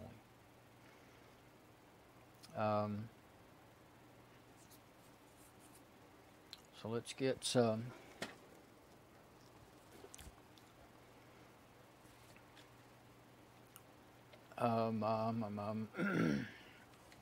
keep looking at my preview, just, I don't know, I think I'm married to it tonight. I just got to see that it's working.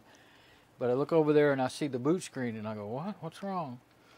So I'll just reload it, and that way it'll be closer to what I'm doing right now. It won't throw me off. Okay, let's just go into Dragora, the package manager in Fedora 27, 26 and 27. Actually, it's in 23 too, but I was able to use Yum Extender. MD. Well, actually, there's something else they're using. It just says DNF. It doesn't say DNF Dragora. That'll be looking for updates. And see, I guess the last time I tried to do this on that Kingston's card at 5 megabits, it took so long that I gave up, you know, just to bring in and see what updates were available. So that's why, you know, I mean, any Ethernet, you know, any internet connection needs to work, you know. I mean, this is kind of slow anyway. It's halfway done, though. That first part, it took 5 minutes before last time. Now I want my other mic back, but I can't switch while I'm in this mode. Well, I could, but it'd just be a bunch of junk, bunch of going back and forth. So let's get this. What I'm going to do is install KRFB, and then I can do a remote desktop connection to it and show everything I'm doing, just like we were there. So, oh, I am there, but you're not. But yeah, see, here's all the updates. Of course, I don't want them in the live system. KRFB. Oh, and when you hit enter, stupid Dragora does not search. You got to click search. And yeah, no entry. So what do you got to do? Well, it's not in the names. Let's try descriptions. And you can't do all three. I'm going to bitch about this till the end of the earth until they fix it. Yeah, like they're ever even going to hear my bitching. This is just ridiculous backwardsness. I will say that. I love Fedora, but they have been going backwards in features for the last 5 years. KRFB. No. Okay, not in descriptions. What about summaries? Gotta wait for it to do it. Oh, change it from to update to all. Default is to update. Well, the default ought to be to all. Used to be. When you first open up the application, the updaters for updates, they got a separate one for updates. It looks exactly the same, but when you open it up, I'm just going to leave it in summaries. There it is, KRFB. That's just KRFB runtime. Let's look in names again because I want the whole, there it is. I thought, well, that's the name of the app. Why isn't it showing up? Okay, now why is there two of them? Okay, 1712, 17081 and 1712. Well, let's get the new one. Okay, now that'll install those libs and everything else. And I don't want to do any updates or anything. Well, that's plenty of stuff that comes with it. Python and all kinds of good stuff. And since it's a KDE app, that's why it's got more. And I'm not running KDE. I'm running Mate desktop. KDE is another desktop, but it's only 17 megabytes. Do that. And I started to say I'd switch everything around, but let's wait until I can actually get on my other desktop and stay there. That's when I'll do my switching. I was going to switch my mics and all that stuff, but might as well stay here while it's doing it. Looks like my camera's moved. I guess not.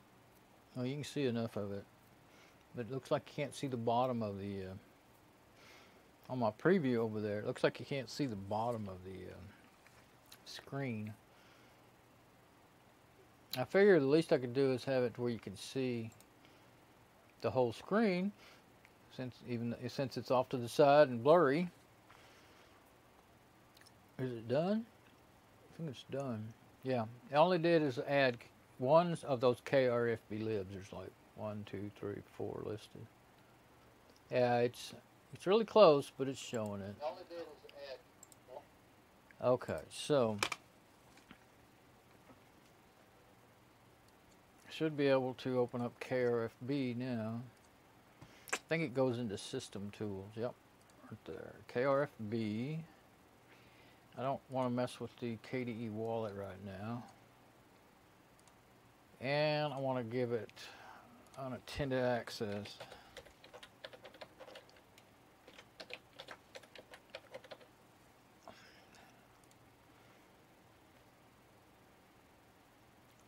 Uh-oh. That's an IPv6 address. What?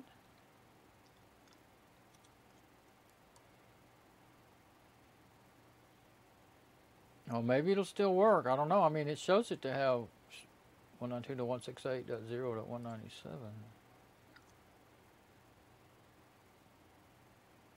Ah. I'm going to try it. Oh, yeah. What was that IP?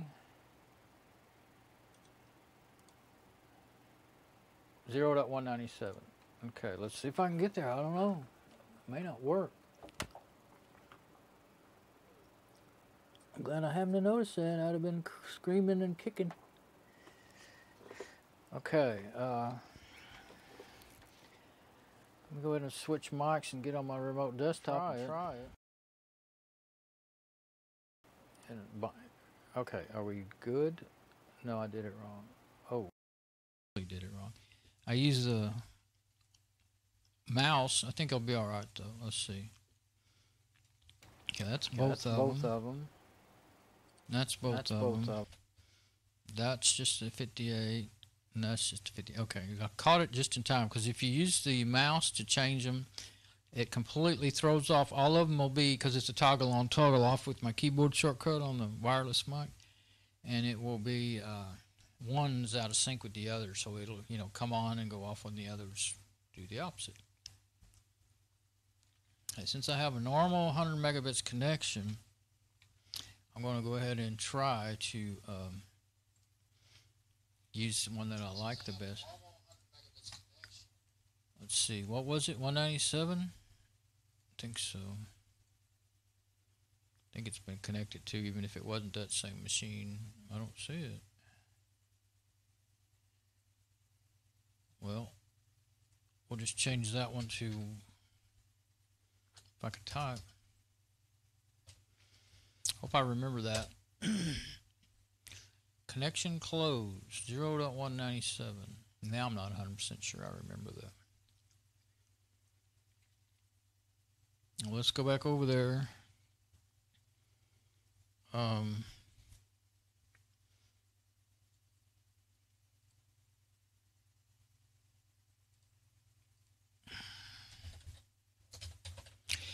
wonder. There, right there. I just put Fedora in there and hit find. I've never found that useful before, but let's see. Okay. Now it added the port. That's all it did. But it's 0.197. Firewall. Firewall. I didn't open up the firewall. Okay, I'm just going to, let's see. I'll go ahead and switch to that camera because I got to go back over here and open up the firewall. Firewall. Okay, but even though it shows an IPv6 address, the IPv4 will work too. Never ran into that before. Firewall. Okay. I don't know if that's something it does in the live system or what. Now in the public one, it's the one that it always defaults to. BNC server. That's all I need that I know of. I don't think I'll be needing to do any FTP or anything. There's FTP. I would want SFTP if I did, not just FTP. So I think that's it. Now, I don't think there's a save or anything. Nope. I'll just close it. I think that's all I need to do. Now,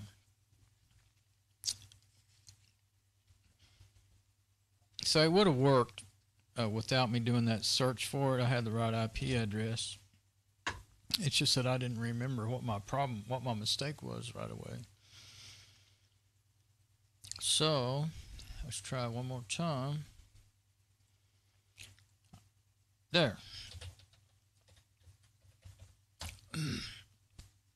Very good. But yeah, look at that. That's an IPv6 address. And I didn't know that. I guess I have done that before. But, adding the port, the default port is 5900.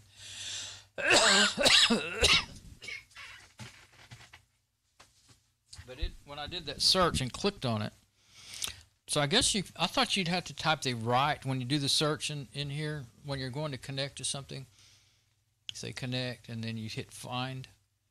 Well, you can type in here, and then hit find. And for instance, I hope I don't lose my connection. I haven't been doing this because, no, that just says, I typed IBM. Oh, that's not what happens. Okay. You hit find, and it just shows you what's serving up. Period. My IBM. Oh, it's not serving up remote desktop. Okay, yeah, it's a web server.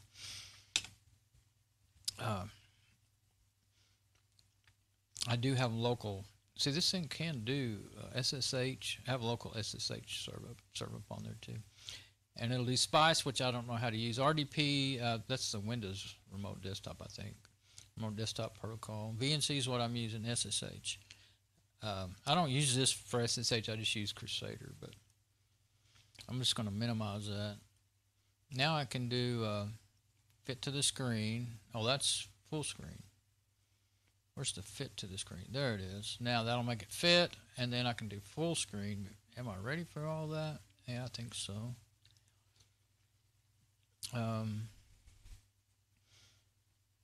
Okay. Can you believe it? 1, 2, 3. Let's go and actually start our install. After I check my stream and make sure everything's good over here. It should be fine, you know, with our remote desktop. Now, if this one uses up too much resources, starts to lag or anything, then I'll use that other one that I don't like as much. But I think it'll be fine. It should be fine. Okay, so my stream's good. Everything looks good. Install to device. Anything else? Yeah, we've only got the one hard drive in there, so I can't hurt anything else. I'm looking over there to make sure.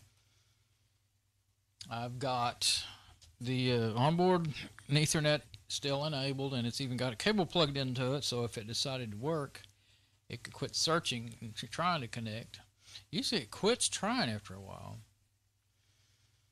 So you can get things done even if you're a fumble bumble like me, if you just keep on doing it.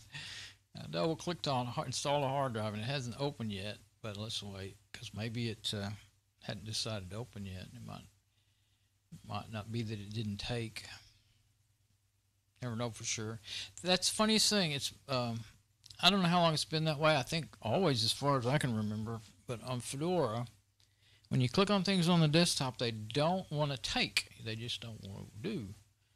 And so I just kind of got away from, you know, using much icons on my desktop until Fedora 23, when they put everything on there for you. What they did is they did away with the desktop folder in your home directory.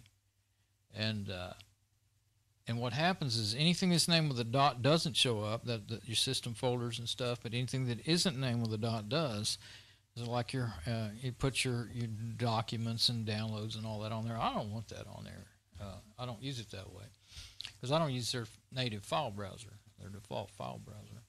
And when I add programs myself, I don't like putting the dot in front of them because it's hard for me to find them. You know, programs that aren't installed but are kind of running in standalone mode, so they all end up on the desktop. So I'm going to highlight that and hit enter and see if it'll open up. It still doesn't act like it wants to open up. There we go. Just make sure we don't have it open twice. That's the only thing. Oh, we can't minimize it. I don't think it's open twice though, because that time it went ahead and opened up. Let me go into system anyway, system monitor, and see if it looks like it's gonna be hard to tell because I don't have my. But there we are. See, there's all of our CPUs. Memory 1.2 gigabyte of 7.8 gigabyte. So see, Fedora, well, running KRFB is why it's doing that, because it runs about 730 or 750 megabytes when it's just running. I know that. I've seen it. KRFB is making it use up some resources, but I got enough.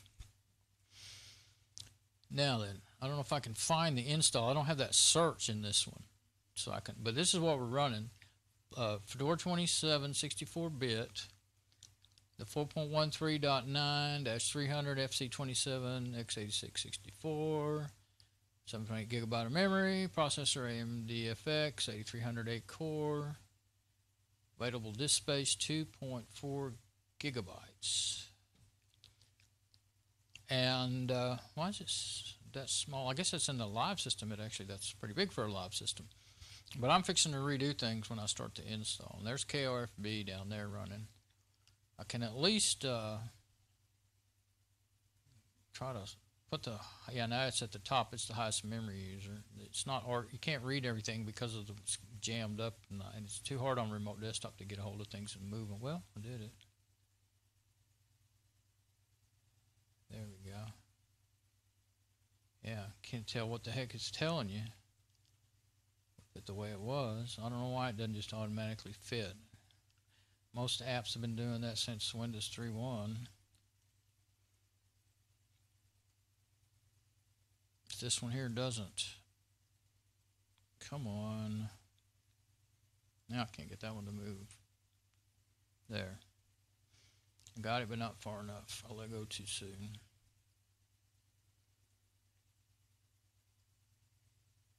Okay. Those two move together. Memory and waiting channel. Okay, now. Kept trying to move that some more. I think alphabetical order. What was I looking for? Install or Fedora or something. I don't know what it's called. Well, I'm going to... See, there's no minimize on here, so I can't... Yeah, it's already jacking up. So, what I'm going to do is use that other... I'm going to quit it since I'm so worried about it, and I'll open it up again in a minute. So, okay, so I'm going to get out of this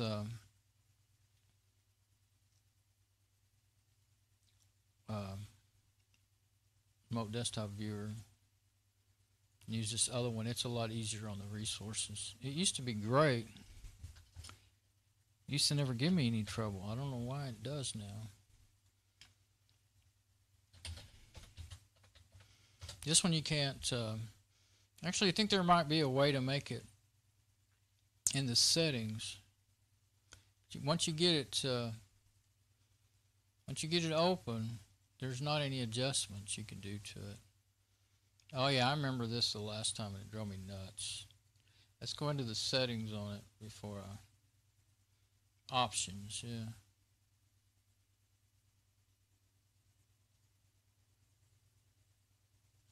Security. I thought I already had it set.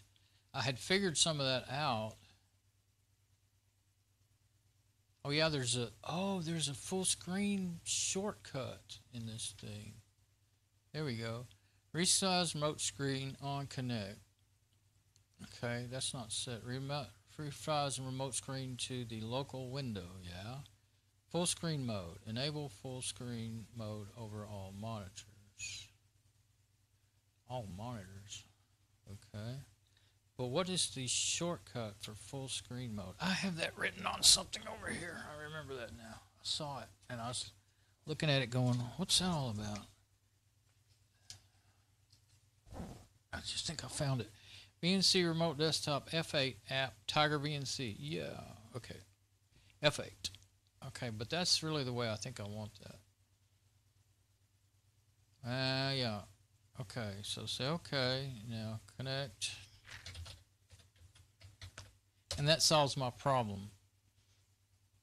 Oh, guess what I just did? Okay, that's okay because now I know I can do that. Okay, F8. Well, that's all right. I see now why I had it set the other way. Yeah, let's fix it right now because I'll end up forgetting and I'll be stuck. This is the one that I used to have so much trouble with. So put that like that. Okay, now. Whoops. This is actually what KRFB runs is the light version of Tiger VNC server, so maybe that's why it works really well with it. See, now it'll be just fitting the window, and then if I hit F8, then it brings up that menu, and I can say full screen. Okay, so F8 just brings up the menu to do all the settings that you'd be able to do in there. And that's the only way to get in there. There's no graphic thing for it or anything. So, just leave all this like this. Are we ready this time? Let's go ahead and see if we can open that up again. What made it open last time? Hitting enter? Just highlight it and hit enter with the keyboard? I think that usually works best. We'll wait on it. Yeah, there we go. That works better than trying to double click on it for me anyway. And I usually don't have trouble with my clicks, you know. Sometimes I move I'm in a hurry and I'll move off of it before I really clicked on it. You know, I'll click off somewhere else, but that's really the only trouble it really is. Okay, so we're just going to start our install now. Here we go. And of course, it's still saying it's trying to connect to the network because it's still trying to connect to that other deal. But I'm English, United States, so the default is actually it goes to the server to see where you are and then tries to set that up for you that way. Okay, keyboard, date and time, and I'm fixing to set up the disk in a minute.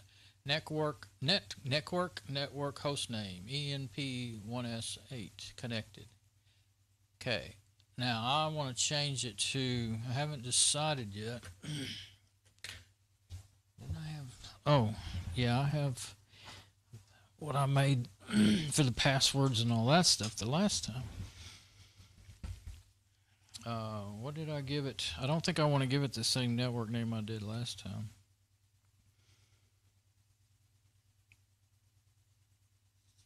Because it's different now.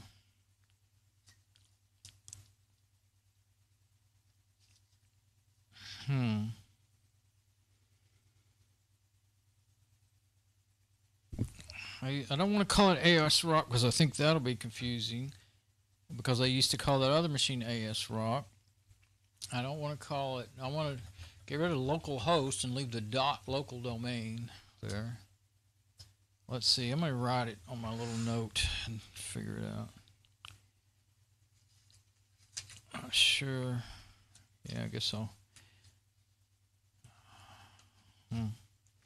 Well, it looks like there's just enough room for me to write it. If I don't like to write smaller on the same note, but let's see.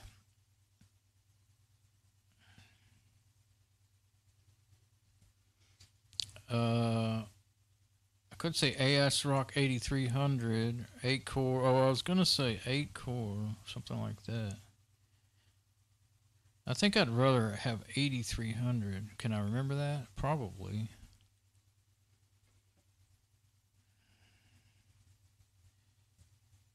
Oh, Theta 8 core.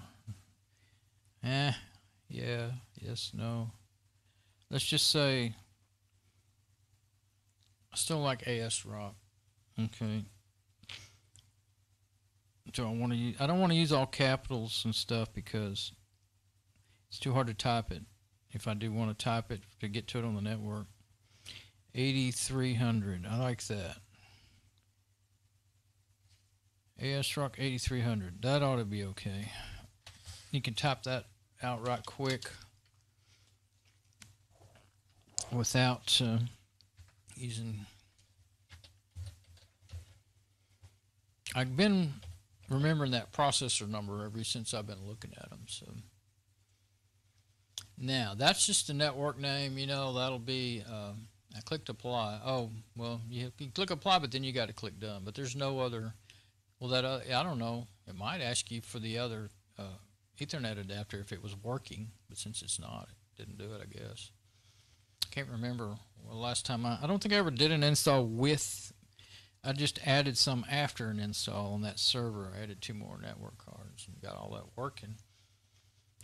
But and that one of them was the Kingston card. That's why, of course, it could have always been working slow, and I didn't know it because it never got that far with it.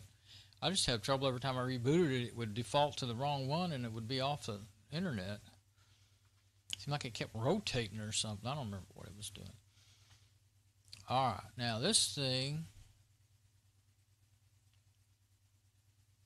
Select device you'd like to install. They will be left untouched until you click on them. Okay, 1.82 terabyte. They were so close, I was confused. I thought they did the same thing, but if you just read the big names in the dark black letters, you'd know. So that's what I'm installing from, the SanDisk Cruiser. This is the one I'm going to install to. Now, I don't want to do automatic. I want to, last time I used Parted Magic, which is on here. You can go right up here. I didn't realize you could get to all that and use Parted Magic. Gparted, I mean. I'm sorry. Parted Magic has Gparted on it. Or you can use this advanced custom Blivet GUI, which I looked into it and it looks just like Part of Magic, so I'm going to try it this time. And I would like to make additional space available. Okay, now that goes away, so, but I want to use the automatic partitioning once I get my partitions all set up the way I want them. So I'm going to try that. I wonder if, yeah, go like that. Wait. I wonder if I can just, oh no, I want to redo the whole thing because it's divided up in 3 and I want it divided up in 2. I may end up, this may not work well for me. It's just what you can use, you know. Yeah, I don't think, what I was thinking is if I click that, will that help me? I don't see how really. So let's don't do that. Let's just go into this Blivet thing. Now what? I thought it would, now when does it open it up? When you hit done? I haven't actually used it. There we go. See, it's just kind of a, it kind of looks a lot like the regular Fedora partition manner is what it looks like. Okay, so here's the SDA1 1024 megabyte. That was the original. I mean, that's the Fedora 27 when I did it with the dual core and the BioStorm motherboard. That was the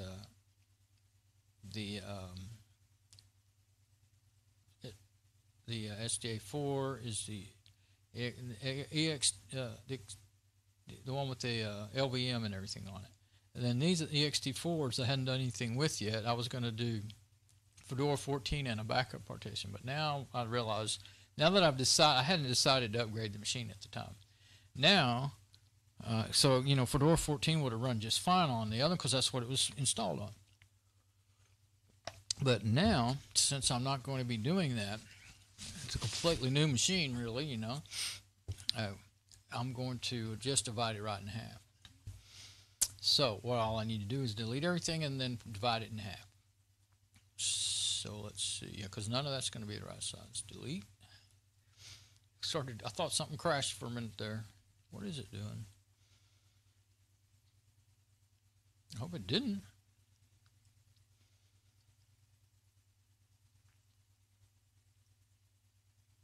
It doesn't seem right, that's for sure. Right, hit that delete button.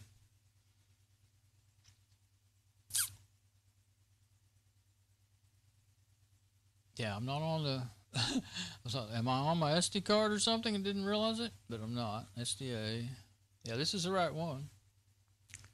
It seems like the installer is either taking a very long time to do its work. It could be my remote desktop. It's not. Oh, there it is. It popped up somewhere else. Are you sure you want to delete SDA1? Yes. I'm glad I just clicked around. Okay, and it's also in workspace 2 instead of workspace 1. I didn't notice that. All right, so I guess we better expect that, huh? All right, now free space. Now we'll get rid of that one.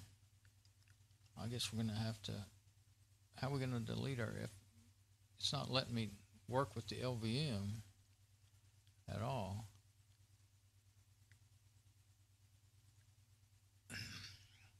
Saying I want to make, well, no, that wouldn't have worked. Saying I want to make additional space. Okay. I'll go ahead and delete the LVMs with this. Oh, now it worked right. Okay. I mean the EXT4s with it. But if it can't do the LVM, then I'm going to have to go back to gparted anyway. And I may need to reset the partition before I do any more work on it. So this may be a bad idea here. Edit.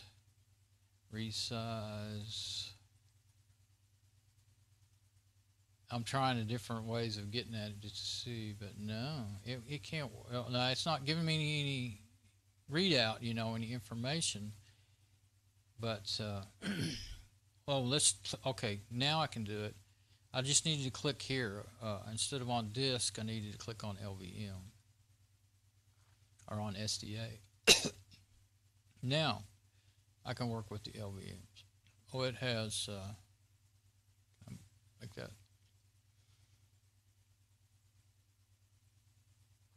can't read all that, but it said Fedora Theta something. Fedora Theta Fedora or something. That was what it was originally named. The swap, I'm going to go ahead and even delete the swap because I'm going to let the system do that. Okay. So yeah, it can work with them, which is good. Okay. Next one. Because I want to start over. Okay, now. 620 gigabytes. Shouldn't it be a lot more than that?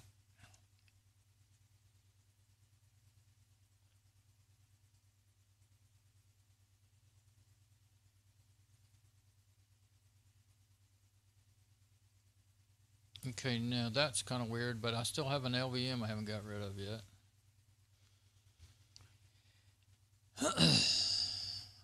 Okay, get rid of that.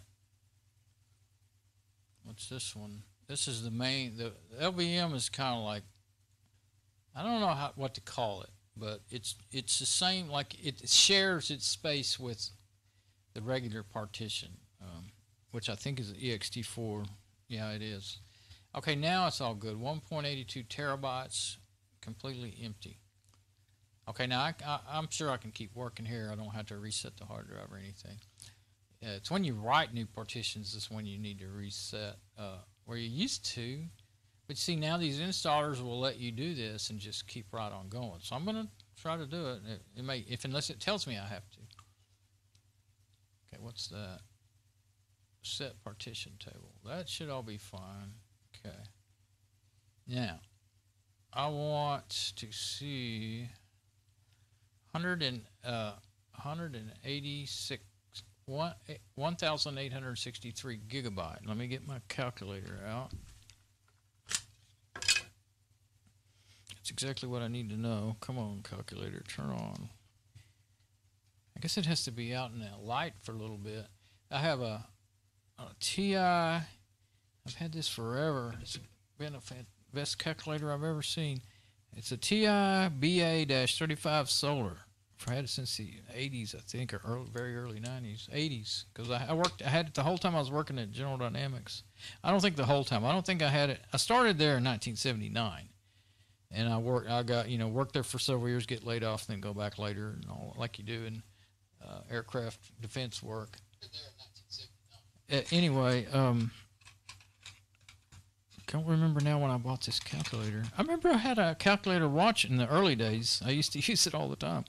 I think I bought this in like 83 to 85 or 6 or something.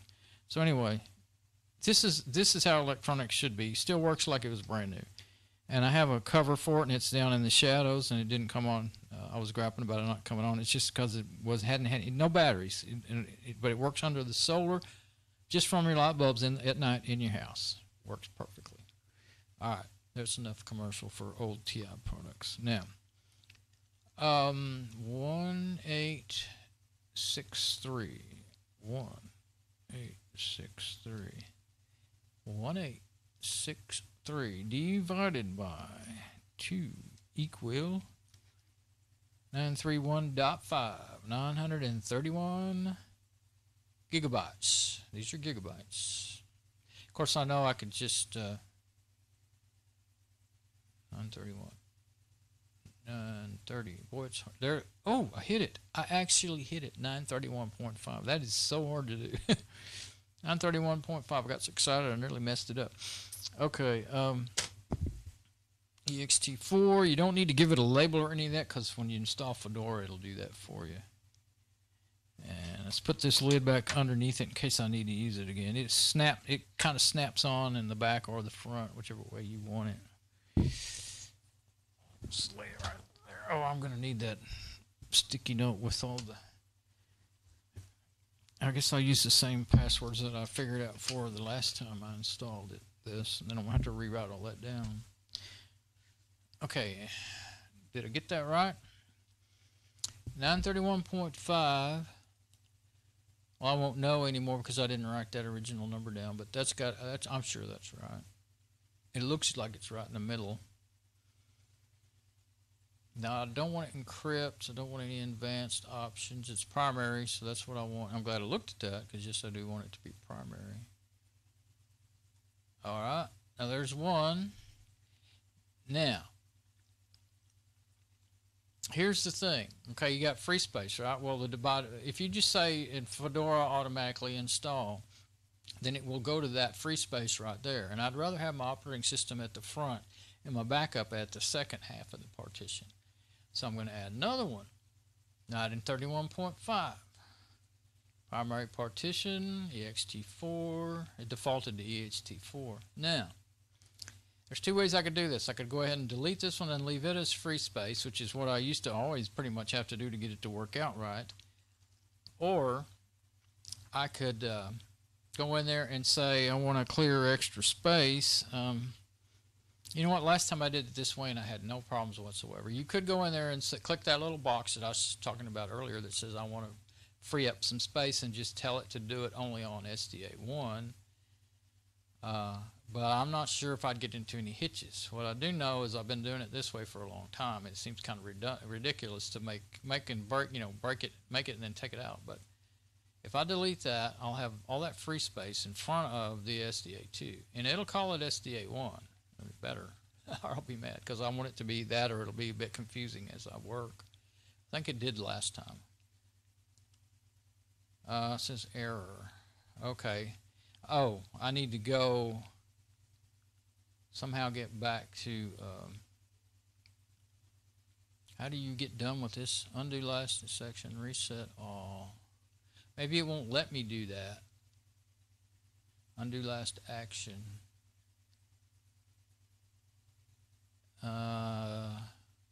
Let's just say undo last action.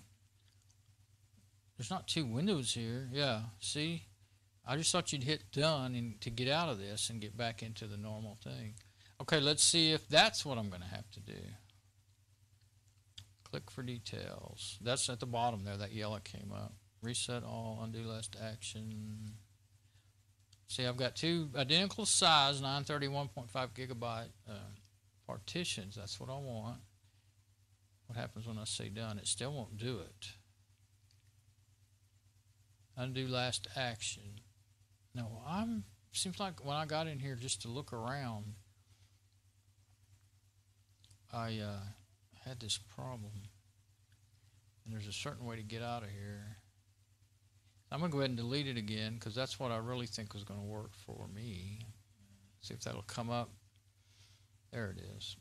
Okay, last time maybe it was just taking a while. That first time it might have been taking a while to come up. That should be what I want. Can't hit done. I guess that means, well, why not? Why can't I just be done with Blivet partition editing? That's where I'm at. What's that little circle there? I was wondering maybe if I need to check on that or something. 11 pending actions. Reset all. There's no like do it other than the done button up here. Oh, why did you just now decide to work? Maybe it was taking a while to, I am doing remote desktop. It could have been, okay, so everything I just did, destroy ext4, destroy all those. And then we get down to the bottom there and we say create. And of course I did this back and forth stuff, but I should end up with what I want, I hope. It's such a big, long draw out bunch of stuff. Destroy. Oh, okay, the last thing I did was I created unknown partition, then created, and then I destroyed one. Cancel, accept changes. Okay, now it's taking me back there. Now I should have, and the time zone is set all. Usually you used to always have to do it. It picked the right time zone for me. That's what I was saying it did. And that's how it knows your keyboard layout and your language and everything else. So if you didn't have network, internet when you got on here, then you would be having to do that manually. Yeah, down there it says, please complete items that are with the icon with the caution sign there. Okay. Now, I want same same hard drive, the 1.82 terabyte, but I'm going to go to automatic. I don't need to do, I would like to make additional space because I already did that in that Blivet GUI. I made it just the way I want it. So this should work. This is how I ended up. I used Parted Magic last time. No, I keep saying Parted Magic. I used Gparted last time, and it worked out just fine. But this time I'm going to do it with this because I just wanted to see how well it worked. And, learn the new ways that they're doing stuff. Okay, it says one disk selected, 182 terabyte capacity, 931.5 gigabyte free, so that should do it. It's just a little scary because it used to always show you what it's going to do before it does it, but the last time I set automatic and clicked add, that's add disk. I don't want to add another disk. That's specialized disk, network disks and stuff, which I don't have any of. Hit done. That done, it's the most backwards thing to have your done button at the top left corner. Who does that in any application? It's the only application I've ever seen like that. It should be right under where you're working would make really good sense, or at the very least down here on the bottom right, and it should always be down there on the bottom right. It doesn't move around, but that just makes no sense. It's backwards. I'm American, not Chinese. I don't read right to left.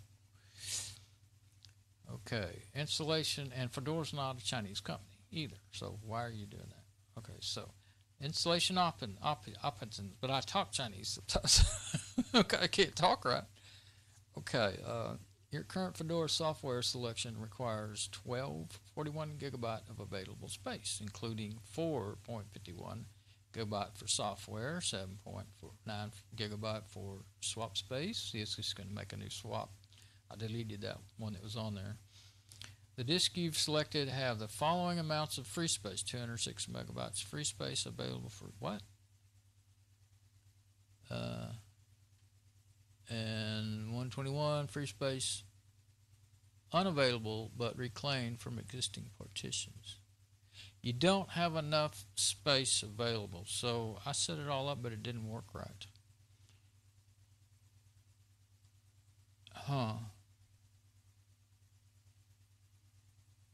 You can shrink existing partitions with the guide reclaim tool. So it says reclaim space, so it's going to basically click that little box right there for me. All right, so I'm going to have to do that. So my trying to get it all empty, and something didn't go, something didn't take. I don't know why. Maybe I did need to reset that hard drive. Maybe let's see. Yeah, none of that's deleted.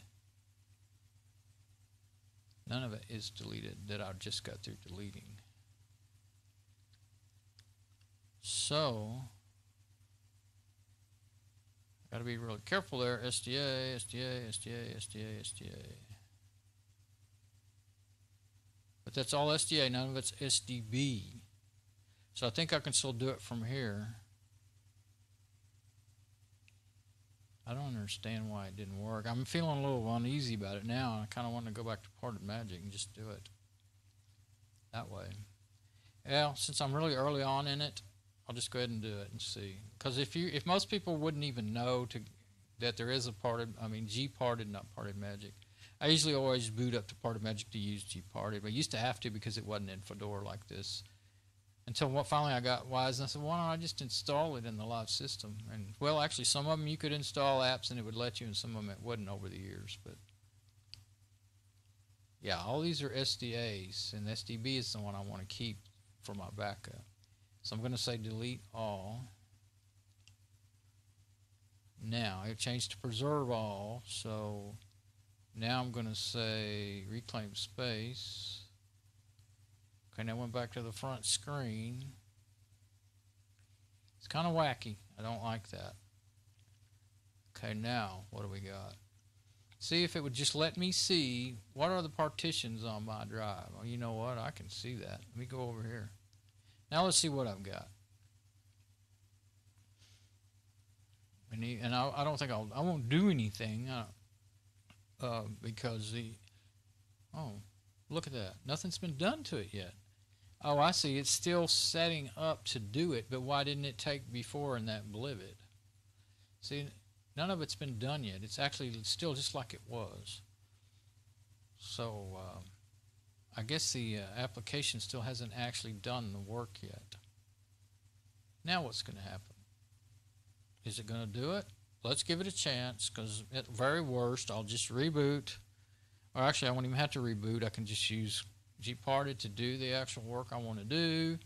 And then I might reboot just to reset the hard drive to make sure everything's cool with it. Generally, when you edit partitions, you used to have to, but now I've done it. The last time I think I installed, I went ahead and did it without it. There's something I read a few times, like they've changed something in the newer partitions. You know, they used to, it was the XT2 and then 3 and now 4. And anyway, with 4, maybe you don't actually have to reset the hard drive. But when you delete LVMs, you might. I may have ran into that. I can't remember. Okay, but it's automatic. Let's just click on it. I'm not going to say I would like to make additional space available again, because it already supposedly did that for me. Okay, still only 182 terabyte. Click done. See what happens. Checking. Okay, now it just says it did it this time. Automatic partitioning selected. Now I'm going to see, the thing is I don't like here though that they changed and they're not showing you what's going to be done. I'm going to just do it. Begin it. There you are. You don't know what it did to the partitions. You didn't see the last call. Okay, this is what we're doing, which they always used to do that for you. They'd say, okay, this is what it's going to do. Do you want to do this?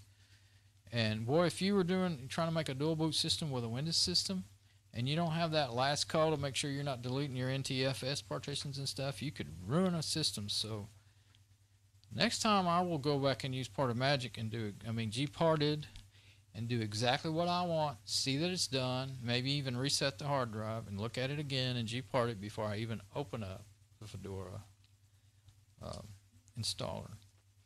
I would say that. I would recommend that. Usually I'll just say do whatever works for you, but you know what? I would recommend not using that. It's too confusing, and I've been doing this since 2005. I've been doing all this since 2005, and I wouldn't use that again. I would go ahead and use let me look at what it's called. I would go ahead and use gparted, divide it up the way I want it.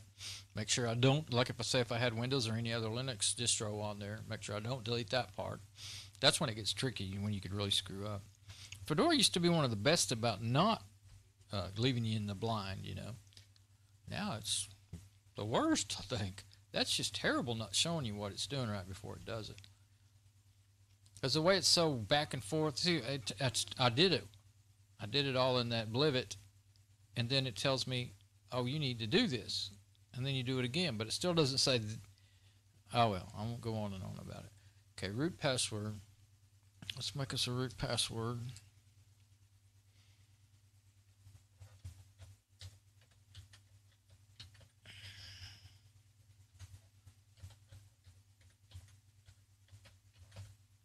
Did they match? Yes. Okay, top left, done. Okay, now we're going to create a new user. And the little thing I like to do is type the full name. I just type, you know, like me, I'm Don, you know. Mom's name there, Theta. And then it automatically makes the username Theta with the lowercase. That way, if you ever have to type it in, you don't have to be trying to remember to type uppercase. Don't make it an administrator, because then you got to use sudo to do stuff. And if you just leave it like that and not be administrator, one thing, it's safer for, you know, malware. And the other thing is you just type SU and get your root privileges when you need to do stuff. And you'll still have full root privileges if you type SU and put in the root password. Now,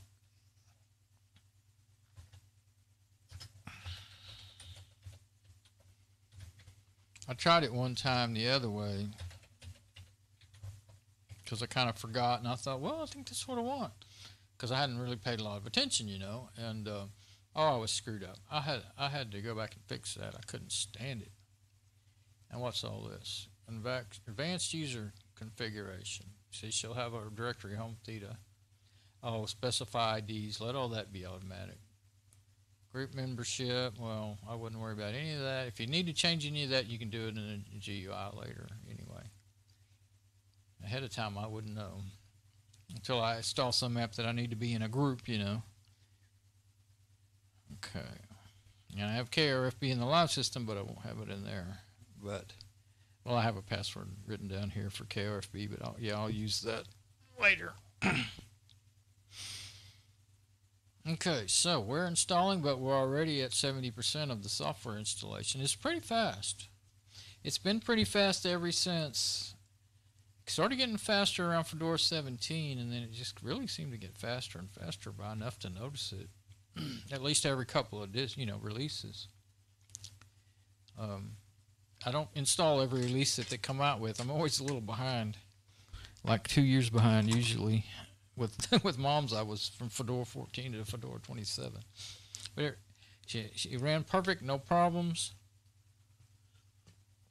And as long as Firefox and Thunderbird were updating themselves, I was fine. I didn't worry about security with SC Linux and that, and them updating themselves. But once they quit updating themselves, then I was worried. So I finally had to do it. Now it's 90% software installation done. I don't think it'll take as long as I took to, well, I did that, I guess, reasonably quick. I don't think it'll take, what happened to this machine? Uh-oh. Either my cable came loose on my preview or I may be, well, it's offline. Well, it could be that my router quit working. What I'm worried about. The network quit trying to connect. No, it didn't. The laptop is offline. Now, I don't know if I've lost my... Let's see. Oh, I'm on remote desktop. So F8. Get out of full screen. Let's see if we're having any trouble on the internet here. Well, I'll just try to get online from my, I'll just check my stream from my machine and see. I don't know if something went wrong with the laptop or if I've lost my internet connection altogether. If I have my streams dead, but I will still be recording. Uh-oh. No, I'm good. I'll still be recording my backup at any rate.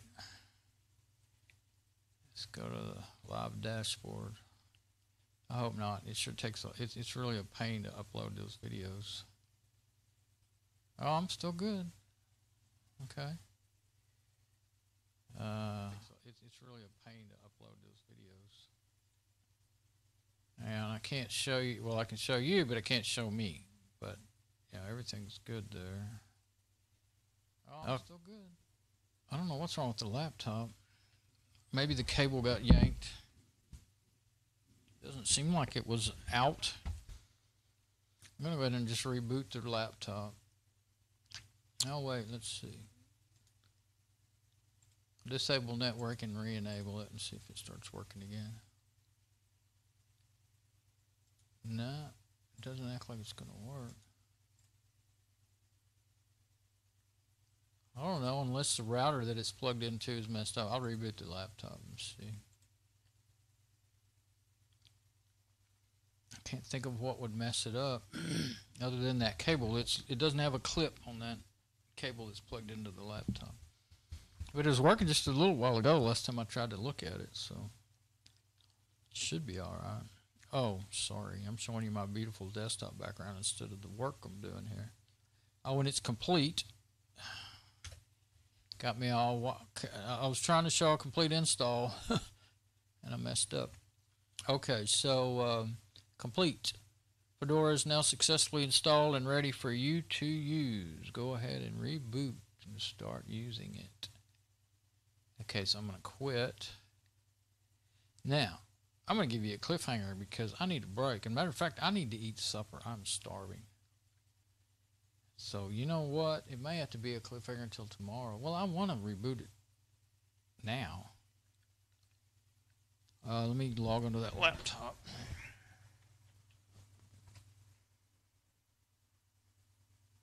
I've forgotten. Completely went blank. It's probably because I'm getting hungry.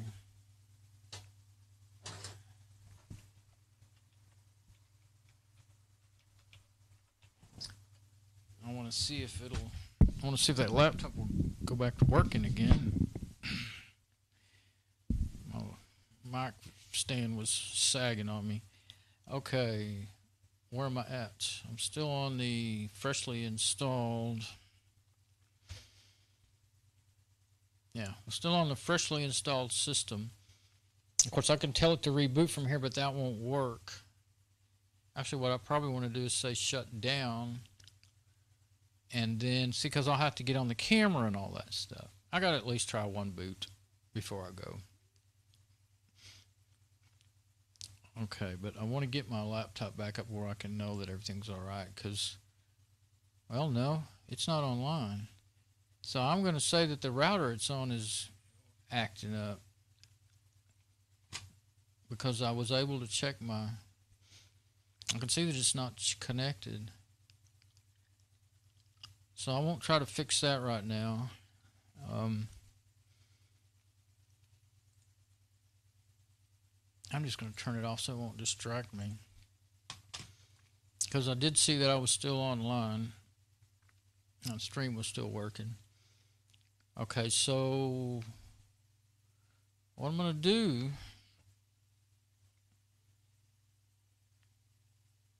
Can't see my F key, function keys.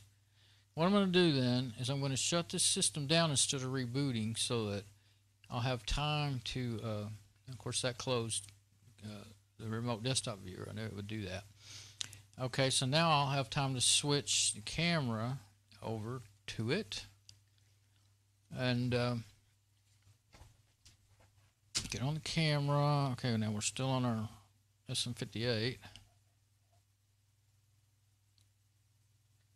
And any other work though, like, you know, trying to get the, okay, yeah, it's still trying to shut down, but I want to, well, no, it's running on the live system.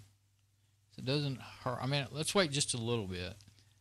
See if it can shut down normally, because it does kind of whack up the USB stick, I think.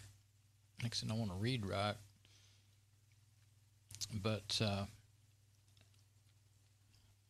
I wouldn't be doing a hard shutdown on the brand new system. I'd be doing on that live system.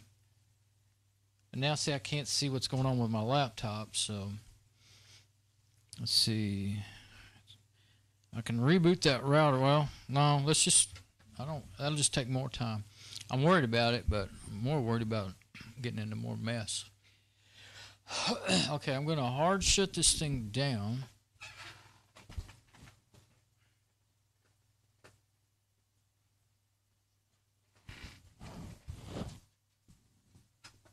Take that USB stick out of there.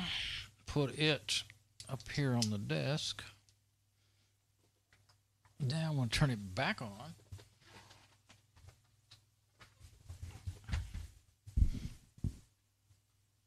And we should be booting up to our brand new Fedora 27.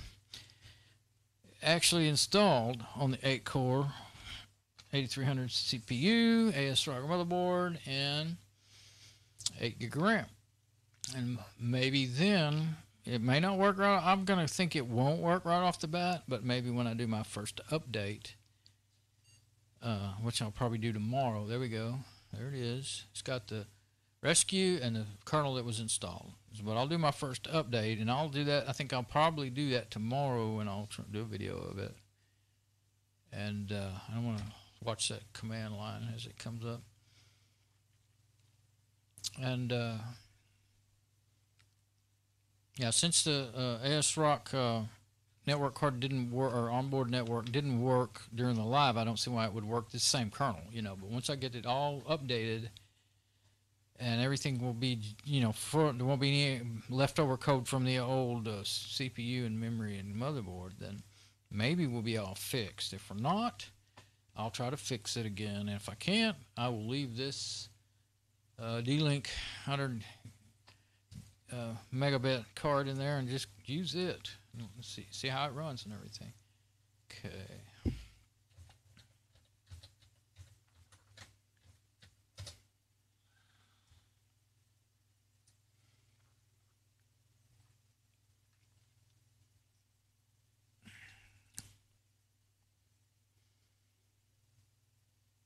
Yeah, it's still doing the old network. Well, it does the same. The boot VMLINUZ boot image crash, which I expected because that's the one that was on the the live install. But I've got my IP address. I've got my 100 megabits connections from the D-Link card, so we're good there. Before I do anything else, let's just do a speed test. Yeah, I don't like cliffhangers either.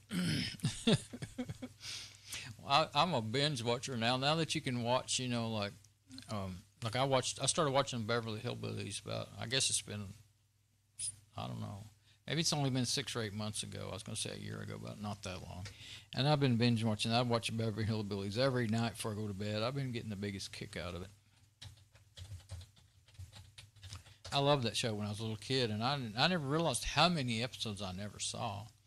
But it started in 1962, and I was really young in 1960. There's 765 updates available. I was really young in 1962. I wouldn't even have known what it was. I was still riding my little fire engine in the backyard, and I had a fire engine pedal car and a race car pedal car. It was yellow, and it looked like an old race car from like 1920s. 1900s, really, early 1900s. So we're gonna, let's see. Well, I'm not gonna speculate. Yeah, 60. See, I see it get up to 63, but it registered at 67.91 megabits download. And the other one, it's usually like about 3 megabits slower if you go to some of these other sites. But, that's good enough. This is the one I used for all these years most of the time. Anyway, that's a good, that's going to work. I can do what I need to do. I was able to install without any hitches. System monitor. Of course, all CPUs should be working. I mean, everything should be working just like. Now, see, the memory is only 692 megabyte of 7.8 gigabytes when I'm not running any other apps. And I started to say, I'm going to install KRFB, but you know what? I'm starving. So I'll do that probably tomorrow, actually. And I can install KRFB and get the... I have to spread those out. They drive me nuts. Get the...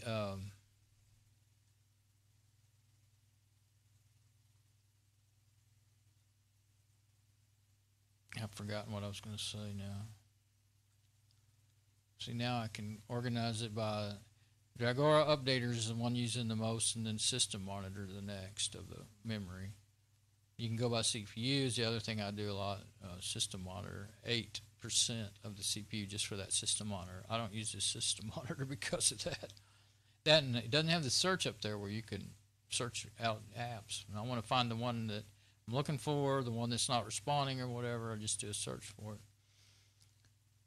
But there it is, Fedora 27, 64-bit, made desktop, and the kernel is 4.13.9.300 FC27 x86-64, x86-64, and 8300 CPU.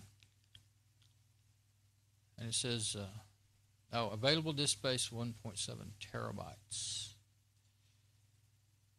I'm not used to that. Okay, that's the biggest installed disk that I've got. I've got that 4.5 terabyte, falsely named 5 terabyte backup drive, but I'm not running an operating system on it.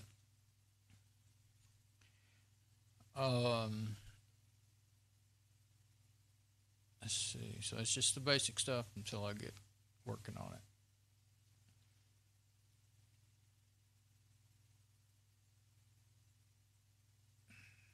Let's see.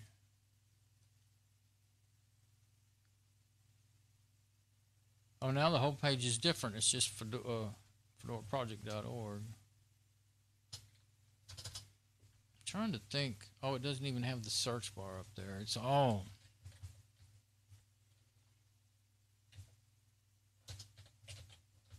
I guess it'll search. Yeah, it'll search from there. See if that's the one that I like that does the. Yeah, this is the one that can do automatic tests. Well, we'll just do a download test. I don't need automatic tests.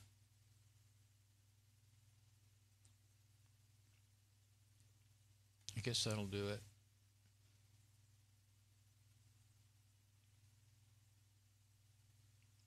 This one I like, and I'll probably do that later. 63.9. See, that's quite a bit less. And from after reading on these different sites, this one is the one I would expect to be probably more accurate than. Let's do an upload test on here.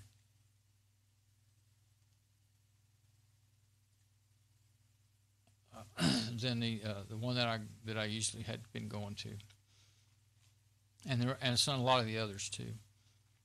They said they have they've been doing it since the 90s, early 90s, I think, and they have really fast, lots of servers to test on, and a really fast connection, like really fast. And you know, your tests are going to be skewed by overload, you know, and stuff like that. Oh, you knew that. Yeah, 3.1 megabits up. That's kind of the same. And also, it's kind of hard to decide. You can't. Well, I'm finally learning that if you select. Actually, I need to just join this and like do custom labels for every one of my machines, because if you look at my results in here, it'll show everything you've been testing, but you don't know which machine it is unless you before you tested like I put 10 on there.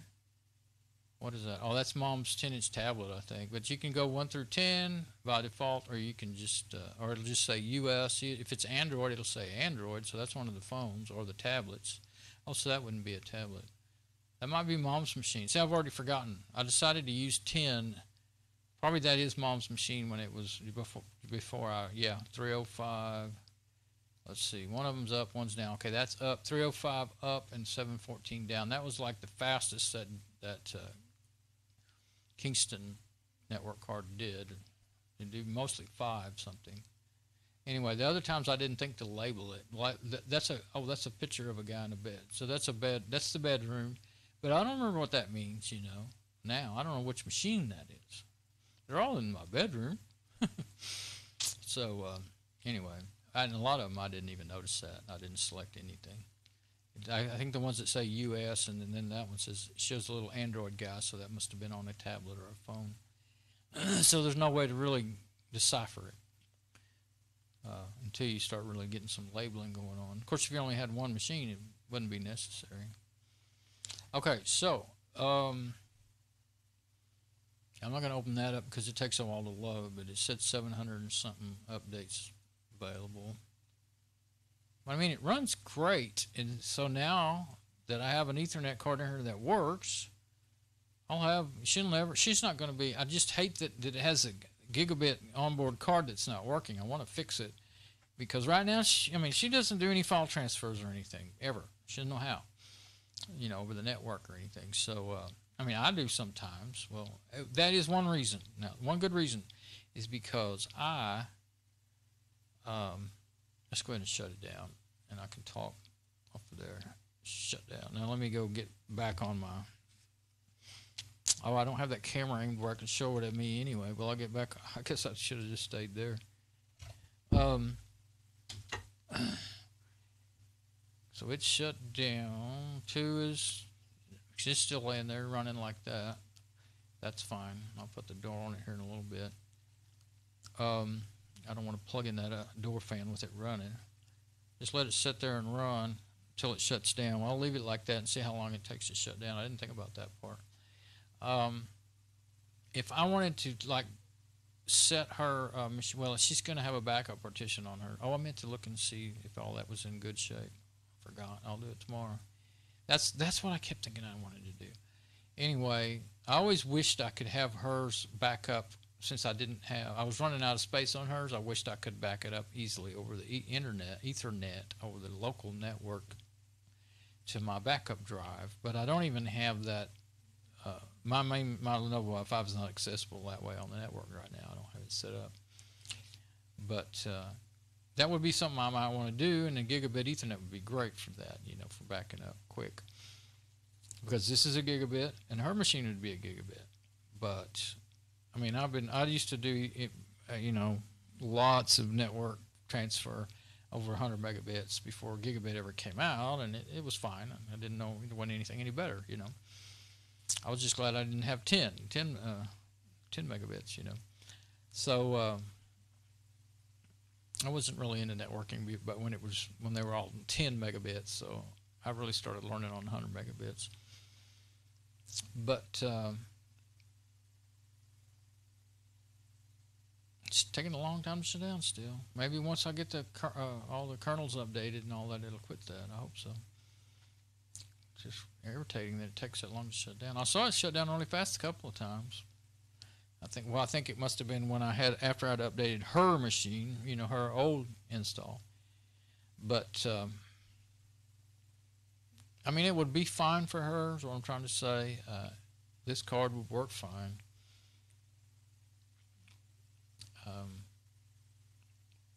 I'm pointing at it, but you can't see my cursor. Keep forgetting. Anyway, that 100 megabit card would work just fine if I can get that on board to work, and as long as everything else works like it should. But the thing is, I don't think it's got anything to do with the new hardware, because it worked in Windows Mini XP, Hiren's boot CD with it's called Mini XP. It's a live Windows XP system. It worked right out of the bat, just right off the bat. I think it's a driver problem. So that's why I went ahead and did the install this way. And then if I get that other one to where it'll work, then I can take this other card out and have it for something else, like the machine it came out of, if I ever put it back together again. But yeah, I'm tired and starving. It's 11. Yeah, I'm not doing any more work tonight. It'd be silly to do it. It'd make me stay up all night, and I'm tired, so I don't need to be doing more stuff. I'm kind of excited now. I got that finished. I want to go on, but that would not be good, not be wise. Okay, so what can you see with the endoscope now? You can see that card that I've been talking about. See, it's got green lights. It's got two of them. I remember it had two.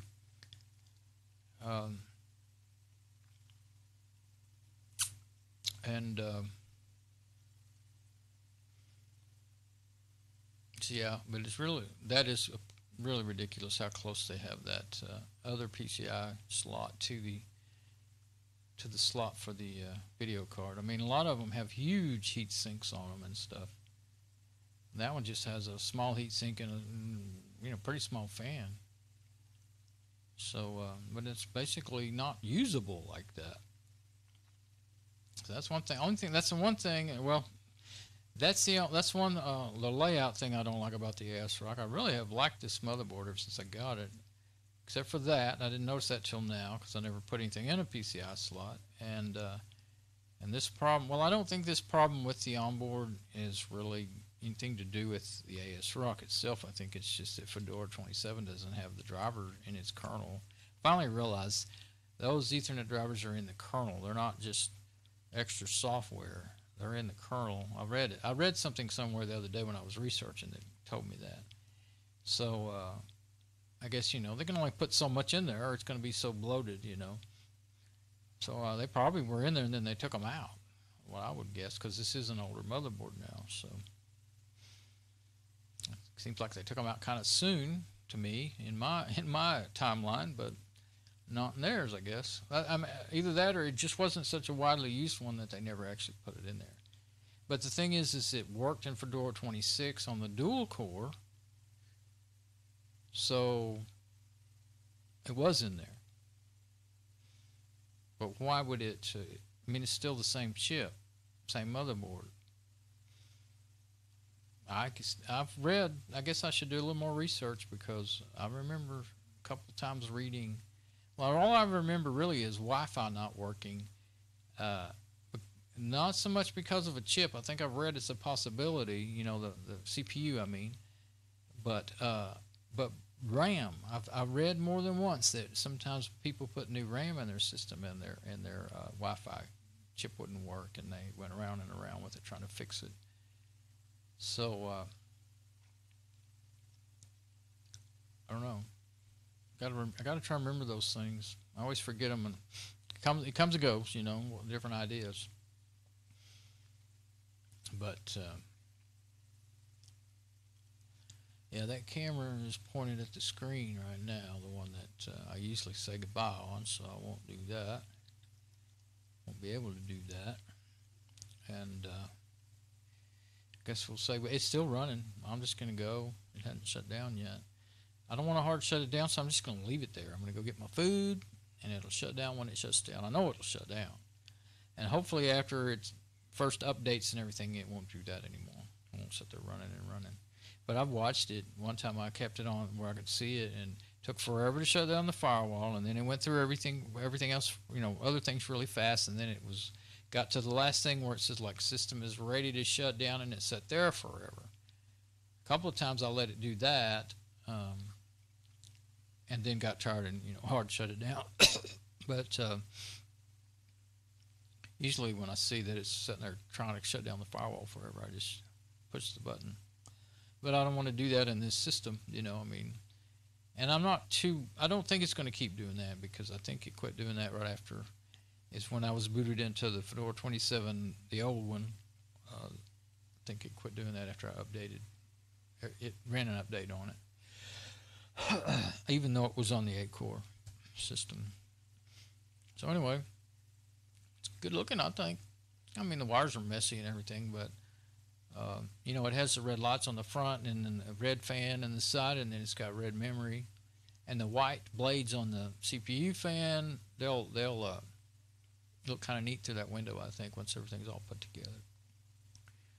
So, and it's perfectly quiet now. It's how I remembered it. I mean, it doesn't bother me in the least with the door open, and it was driving me insane before when it had that bad GPU fan in it. And when I stand it up, it's not sounds excuse me, sounds different, but it still didn't bother me a lot. It does make a lot of heat. It's 79.9 now. I ran it long enough for it to start really warming it up in here, and it's cool outside. 73 outside, well, in Fort Worth. And I got the window wide open and the fan going. I got to switch that thermometer. I might see if it switches quick enough. I can't believe it's still running, though. There we go, 72.5 outside my window. So I shouldn't be hot. But it's hot in here. Okay. So anyway, that's one. This is the machine, almost the machine I wanted to build. I wanted to have minimum 16 gig of RAM, maybe 32, you know, and all that. That's the only real difference I wanted to make. I want to get a different motherboard. I originally bought this motherboard with Mom and mine, not me. But with all that heat that it puts out, I knew it was going to do that, because I built a 6-core. And I remember it put out quite a bit of heat. But, and like I said before, once I got on to the fact that now you can, the servers that you like have 2 quad cores, 2 6 cores, you can get them cheaper than you can build one of these. Only thing with them is, of course, they're going to make heat like that too, but and more noise, way more noise. But they're so much cheaper. You can have 2 of them, you know. That's what I really like. I've always wanted to get into servers anyway. And the thing is now some of these servers that are becoming old now, they actually, some of them have a slot, a video card slot. You can put a video card in them, because otherwise you couldn't use them. They're like 32 megabytes of video on a lot of them, you know. You just couldn't use them for a desktop machine before. So I'm going to go. I'm getting to work. I can't talk now. And it'll be tomorrow when I come back and start updating it and doing all that stuff. All right. Bye-bye.